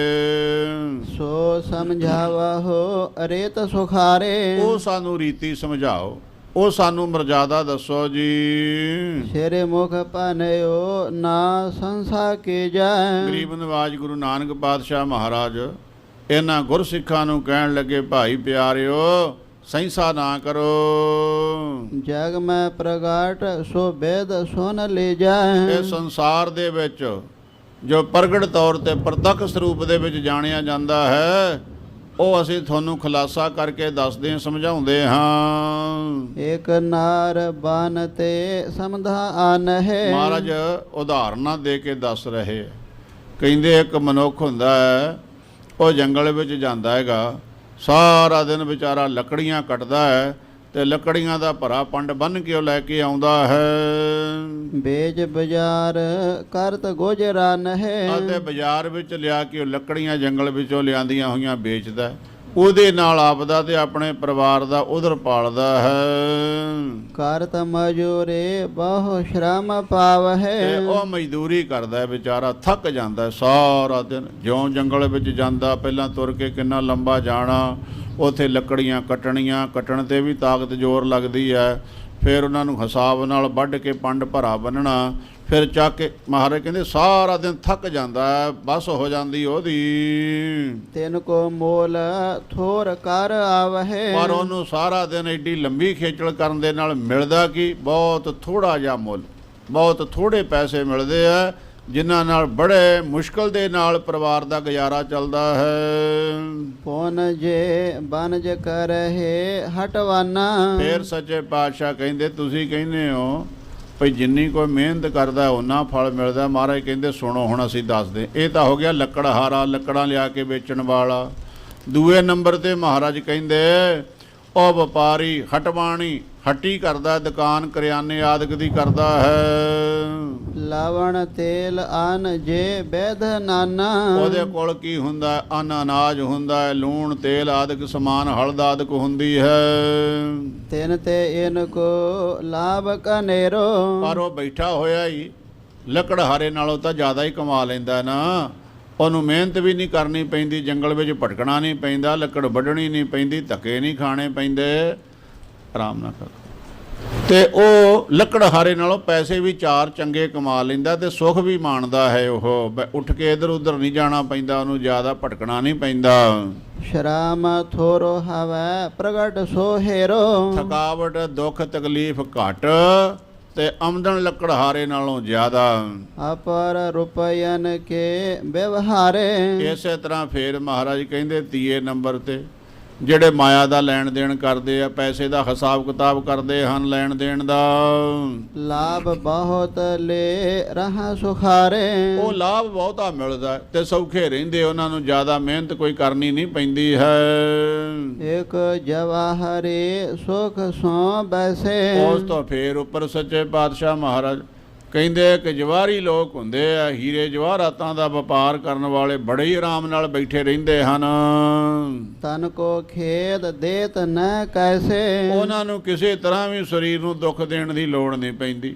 ਜਿਵੇਂ ਲੱਕੜਹਾਰਾ ਜੰਗਲ ਵਿੱਚ ਜਾਂਦਾ, ਲੱਕੜੀਆਂ ਵੱਢ ਕੇ ਲਿਆਉਂਦਾ, ਤੇ ਇਸੇ ਪ੍ਰਕਾਰ ਹਟਵਾਣੀਆਂ ਜਿਹੜਾ ਉਹਨੂੰ ਹੱਟੀ ਤੇ ਬਹਿਣਾ ਪੈਂਦਾ। ਪੈਸੇ ਦੇ ਲੈਣ ਦੇਣ ਵਾਲੇ ਨੂੰ ਵੀ ਥੋੜ੍ਹਾ ਤੁਰਨਾ ਫਿਰਨਾ ਪੈਂਦਾ। ਪਰ ਹੀਰੇ ਜਵਾਹਰਾਤਾਂ ਦਾ ਵਪਾਰੀ ਉਹ ਤੇ ਮਹਾਰਾਜ ਕਹਿੰਦੇ ਆਪਣੀ ਮੌਜ ਵਿੱਚ ਹੀ ਰਹਿੰਦਾ ਹੈ। ਮੁਕਤਾ ਹੀਰੇ ਬਣ ਜਹ ਸੋਏ। ਤੇ ਉਹ ਕੇਵਲ ਵਪਾਰ ਕਰਦਾ ਹੈ ਮੋਤੀਆਂ ਦਾ, ਹੀਰਿਆਂ ਦਾ। ਲਾਭ ਵਿਸਾਲ ਸਭਨ ਤੇ ਹੋਏ। ਤੇ ਜਿੰਨੇ ਵੀ ਵਪਾਰੀ ਲੋਕ ਹੈ ਉਹਨਾਂ ਸਾਰਿਆਂ ਤੋਂ ਜ਼ਿਆਦਾ ਲਾਭ ਉਸ ਹੀਰੇ ਜਵਾਹਰਾਤਾਂ ਦੇ ਵਪਾਰੀ ਨੂੰ ਪ੍ਰਾਪਤ ਹੁੰਦਾ ਹੈ। ਤਾਪ ਜੋ ਤਾਮ ਸੇ ਸ਼ਰਮ ਬਹੁ ਦੇਹੇ। ਸੱਚੇ ਪਾਤਸ਼ਾਹ ਮਹਾਰਾਜ ਕਹਿਣ ਲੱਗੇ ਭਾਈ ਪਿਆਰਿਓ, ਇਸੇ ਤਰ੍ਹਾਂ ਜੋ ਤਾਮਸੀ ਤਾਪ ਹੈ ਇਹਦੇ ਵਿੱਚ ਮਿਹਨਤ ਬਹੁਤ ਹੀ ਜ਼ਿਆਦੀ ਹੈ। ਪਾਣੀ ਵਿੱਚ ਰਹਿਣਾ, ਅੱਗ ਵਿੱਚ ਬੈਠਣਾ ਤੇ ਸਰੀਰ ਨੂੰ ਨਾਨਾ ਪ੍ਰਕਾਰ ਦੇ ਕਸ਼ਟ ਦੇਣੇ। ਗਿਆਨ ਪ੍ਰਾਪਤ ਹੋਏ ਨਾ ਕਹੇ। ਪਰ ਕਿਸੇ ਤਰ੍ਹਾਂ ਵੀ ਗਿਆਨ ਦੀ ਪ੍ਰਾਪਤੀ ਨਹੀਂ ਹੁੰਦੀ। ਦੇਹੀ ਨੂੰ ਦੁੱਖ ਦੇ ਕੇ ਗਿਆਨ ਦੀ ਪ੍ਰਾਪਤੀ ਕੀ ਹੋਣੀ ਹੈ? ਸਰੀਰ ਨੇ ਦੁੱਖ ਝੱਲਣਾ। ਤੇ ਸਾਧ ਸੰਗਤ ਜੀ, ਦੁੱਖ ਦੇ ਵਿੱਚ ਤੇ ਪਹਿਲੀ ਵੀ ਮੱਤ ਮਾਰੀ ਜਾਂਦੀ ਹੈ। ਇੱਕ ਕਹਾਵਤ ਸੁਣੀ ਹੈ ਤੁਸੀਂ, ਜੁੱਤੀਆਂ ਦੀ ਮਾਰੀ ਨੂੰ ਕਹਿੰਦੇ ਨਮਾਜ਼ ਹੀ ਭੁੱਲ ਗਈ ਸੀ ਨਮਾਜ਼ ਪੜ੍ਹਨੀ। ਕਸ਼ਟ ਹੋਵੇ ਦੇਹ ਨੂੰ ਤੇ ਯਾਦ ਕੀ ਰਹਿ ਜਾਂਦਾ, ਪਹਿਲਾਂ ਵੀ ਭੁੱਲ ਜਾਂਦਾ। ਕੋਠੀ ਵਿੱਚ ਦਾਣੇ ਉਹਦੇ ਕਮਲੇ ਵੀ ਸਿਆਣੇ। ਸੁੱਖ ਹੋਵੇ ਦੇਹੀ ਨੂੰ, 4 ਪੈਸੇ ਹੋਣ ਤੇ ਮੱਤ ਵੀ ਕੰਮ ਕਰਨ ਲੱਗ ਪੈਂਦੀ ਹੈ। ਮਹਾਰਾਜ ਕਹਿਣ ਲੱਗੇ ਹੀਰੇ ਜਵਾਹਰਾਤਾਂ ਦਾ ਵਪਾਰੀ ਤੇ ਉਹਨੂੰ ਸੁੱਖ ਵੀ ਮਿਲਦਾ, ਪੈਸੇ ਵੀ ਹੁੰਦੇ ਆ, ਉਹਦੀ ਮੱਤ ਵੀ ਜ਼ਿਆਦਾ ਕੰਮ ਕਰਦੀ, ਦੁੱਖ ਨਹੀਂ ਉਹਨੂੰ ਝੱਲਣਾ ਪੈਂਦਾ। ਪਰ ਤਾਮਸੀ ਜਿਹੜਾ ਹੈ ਭਗਤੀ, ਦੇਹੀ ਨੂੰ ਦੁੱਖ ਦੇਣਾ, ਇਹਦੇ ਵਿੱਚ ਕੋਈ ਫਲ ਨਹੀਂ ਪ੍ਰਾਪਤ ਹੁੰਦਾ ਜ਼ਿਆਦਾ। ਕਥਾ ਕੀਰਤਨ ਪੜਨ ਸੁਨਨ ਤੇ। ਉਪਰੰਤ ਕਥਾ ਕਰਨੀ, ਸੁਣਨੀ, ਕੀਰਤਨ ਕਰਨਾ ਜਾਂ ਸੁਣਨਾ। ਦ੍ਰਿੜ ਉਪਾਸਨਾ ਹੋਤ ਗੁਣਨ ਤੇ। ਅਤੇ ਇਹਦੇ ਨਾਲ ਦ੍ਰਿੜ ਉਪਾਸਨਾ ਹੁੰਦੀ, ਵਿਸ਼ਵਾਸ ਪੱਕਾ ਹੁੰਦਾ ਹੈ। ਆ ਦੇਖੋ ਗੁਰੂ ਸਾਹਿਬ ਜੀ ਦੀ ਕਥਾ ਆਪਾਂ ਸੁਣਦੇ ਹਾਂ, ਕਰਦੇ ਹਾਂ। ਜਦ ਮਹਾਰਾਜ ਦੀ ਐਸੇ ਪ੍ਰਸੰਗ ਆਉਂਦੇ ਆ, ਮਨ ਦੇ ਵਿੱਚ ਹੋਰ ਉੱਠ ਕੇ ਗੰਢਾਂ ਵੱਧ ਜਾਂਦੀਆਂ ਸ਼ਰਧਾ ਦੀਆਂ, ਹੋਰ ਸ਼ਰਧਾ ਵੱਧਦੀ ਹੈ, ਵਿਸ਼ਵਾਸ ਵੱਧਦਾ ਹੈ, ਭਰੋਸਾ ਵੱਧਦਾ ਹੈ ਮਹਾਰਾਜ ਦੀ ਕਥਾ ਕੀਰਤਨ ਕਰਨ ਸੁਣਨ ਦੇ ਨਾਲ। ਦੋਹਰਾ ਦ੍ਰਿੜ ਉਪਾਸਨਾ ਜਬ ਪਏ ਹੋਏ ਆਵਤ ਤਬ ਗਿਆਨ। ਸੱਚੇ ਪਾਤਸ਼ਾਹ ਕਹਿੰਦੇ ਜਦ ਉਪਾਸਨਾ ਦ੍ਰਿੜ ਹੋ ਜਾਂਦੀ ਨਾ, ਵਿਸ਼ਵਾਸ ਪੱਕਾ ਹੋ ਜਾਂਦਾ ਹੈਗਾ, ਫਿਰ ਮਹਾਰਾਜ ਕਹਿੰਦੇ ਜੀਵ ਨੂੰ ਗਿਆਨ ਦੀ ਪ੍ਰਾਪਤੀ ਹੋ ਜਾਂਦੀ ਹੈ। ਤਾਂ ਤੇ ਤਾਪ ਇਹ ਸ਼ਾਂਤ ਕੇ ਲਾਭ ਬਹੁਤ ਪਹਿਚਾਨ। ਇਸ ਵਾਸਤੇ ਗੁਰ ਸਿੱਖੋ, ਇਹ ਸਾਧਕੀ ਤਾਪ ਹੈ। ਸਾਧਕੀ ਕੀਰਤਨ ਕਰਨਾ, ਕੀਰਤਨ ਸੁਣਨਾ, ਕਥਾ ਕਰਨੀ, ਕਥਾ ਸੁਣਨੀ, ਬਾਣੀ ਪੜ੍ਹਦੀ ਜਾਂ ਬਾਣੀ ਸੁਣਨੀ। ਮਹਾਰਾਜ ਕਹਿੰਦੇ ਇਹਦਾ ਸਾਰਿਆਂ ਤੋਂ ਵੱਡਾ ਫਲ ਹੈ। ਮਿਹਨਤ ਘੱਟ ਤੇ ਫਲ ਜ਼ਿਆਦਾ ਹੈ, ਕਿਉਂਕਿ ਇਹਦੇ ਨਾਲ ਮਨ ਵਿੱਚ ਵਿਸ਼ਵਾਸ, ਸ਼ਰਧਾ ਪੈਦਾ ਹੁੰਦੀ ਹੈ। ਜਦ ਗੁਰਸਿੱਖ ਦੇ ਮਨ ਵਿੱਚ ਸ਼ਰਧਾ ਹੁੰਦੀ ਹੈ ਤੇ ਸਾਧ ਸੰਗਤ ਜੀ ਉਹਨੂੰ ਸਾਰੇ ਹੀ ਫਲਾਂ ਦੀ ਪ੍ਰਾਪਤੀ ਹੋ ਜਾਂਦੀ। ਜਦ ਮਨ ਸਰਦਕ ਹੋ ਜਾਂਦਾ, ਮਨ ਵਿੱਚ ਸ਼ਰਧਾ ਹੀ ਨਹੀਂ ਰਹਿੰਦੀ ਤੇ ਕੁਛ ਵੀ ਨਹੀਂ ਮਿਲਦਾ। ਫਲ ਤੇ ਲੱਗਦੇ ਸ਼ਰਧਾ ਨੂੰ। ਸ਼ਰਧਾ ਹੋਣੀ ਜ਼ਰੂਰੀ ਹੈ। ਗੁਰੂ ਕੀ ਕਥਾ ਕਹਾਣੀਆਂ ਕਰਨੀਆਂ, ਸੁਣਨੀਆਂ, ਬਾਣੀ ਪੜ੍ਹਨੀ, ਸੁਣਨੀ, ਕੀਰਤਨ ਕਰਨਾ, ਸੁਣਨਾ, ਇਹਦੇ ਨਾਲ ਮਨ ਟਿਕਾਓ ਦੇ ਵਿੱਚ ਆਉਂਦਾ ਹੈ। ਮਨ ਵਿੱਚ ਸ਼ਰਧਾ ਵੱਧਦੀ ਹੈ ਤੇ ਸ਼ਰਧਾ ਨਾਲ ਸਾਰੇ ਫਲਾਂ ਦੀ ਪ੍ਰਾਪਤੀ ਹੁੰਦੀ ਹੈ। ਧੰਨੇ ਭਗਤ ਜੀ ਦੀ ਕਹਾਣੀ ਸਾਰੇ ਜਾਣਦੇ ਹੋ। ਪੱਥਰ ਵਿੱਚੋਂ ਮਿਲ ਪਿਆ ਸੀ ਪਰਮੇਸ਼ਵਰ। ਨਾਮਦੇਵ ਜੀ ਨੇ 72 ਵਾਰ ਦਰਸ਼ਨ ਕਰ ਲਏ ਸੀ ਸ਼ਰਧਾ ਕਰਕੇ। ਕੋਈ ਉਹਨਾਂ ਨੇ ਹਠ ਯੋਗ ਨਹੀਂ ਸੀ ਕੀਤਾ ਕੋਈ ਜਲ ਧਾਰੇ ਨਹੀਂ ਸੀ ਕੀਤੇ, ਕੋਈ ਅਗਨੀਆਂ ਨਹੀਂ ਸੀ ਤਾਈਆਂ ਉਹਨਾਂ ਨੇ, ਕੋਈ ਹੋਰ ਕਿਸੇ ਪ੍ਰਕਾਰ ਦਾ ਦੇਹੀ ਨੂੰ ਦੁੱਖ ਨਹੀਂ ਸੀ ਦਿੱਤਾ। ਉਹਨਾਂ ਨੇ ਪ੍ਰੇਮਾ ਭਗਤੀ ਵਿੱਚ ਰਹਿ ਕੇ 72 ਵਾਰ ਨਿਰੰਕਾਰ ਦੇ ਦਰਸ਼ਨ ਕੀਤੇ ਸੀਗੇ, ਜਿਹਦਾ ਆਕਾਰ ਕੋਈ ਨਹੀਂ ਹੈ। ਸੋ ਇਸ ਵਾਸਤੇ ਸਤਿਗੁਰੂ ਸੱਚੇ ਪਾਤਸ਼ਾਹ ਮਹਾਰਾਜ ਕਥਨ ਕਰਦੇ, ਭਾਈ ਗੁਰਸਿੱਖੋ, ਇਹ ਸਾਤ ਕੀ ਭਗਤੀ ਹੈ, ਜਿਹੜਾ ਸਿਮਰਨ ਕਰਨਾ, ਭਜਨ ਕਰਨਾ, ਸੇਵਾ ਕਰਨੀ, ਬਾਣੀ ਪੜ੍ਹਨੀ ਅਥਵਾ ਸੁਣਨੀ, ਕਥਾ ਕਰਨੀ, ਸੁਣਨੀ, ਕੀਰਤਨ ਕਰਨਾ, ਸੁਣਨਾ, ਇਹਦਾ ਸਾਰਿਆਂ ਤੋਂ ਉੱਤਮ ਫਲ ਹੈ। ਧੰਨ ਸ੍ਰੀ ਗੁਰੂ ਨਾਨਕ ਸਾਹਿਬ ਸੱਚੇ ਪਾਤਸ਼ਾਹ ਮਹਾਰਾਜ ਕਿਰਪਾ ਕਰਨ ਇਹ ਜਿਹੜੀ ਬਖਸ਼ਿਸ਼ ਸਾਡੇ ਉੱਤੇ ਕੀਤੀ ਹੈ, ਉਪਦੇਸ਼ ਗੁਰਸਿੱਖਾਂ ਦੇ ਬਹਾਨੇ ਸਾਨੂੰ ਬਖਸ਼ਿਆ ਹੈ, ਇਹ ਉਪਦੇਸ਼ ਸਾਡੇ ਮਨਾਂ ਵਿੱਚ ਵਸ ਜਾਵੇ, ਸਾਡਾ ਜੀਵਨ ਸਫਲਾ ਹੋਵੇ। ਭੁੱਲਾਂ ਚੁੱਕਾਂ ਦੀ ਖਿਮਾ, ਅੱਗੇ ਤੋਂ ਸਮੱਤ ਬਖਸ਼ਣੀ, ਪਿਆਰ ਸਤਿਕਾਰ ਸਹਿਤ ਫਤਿਹ ਬੁਲਾਈਏ।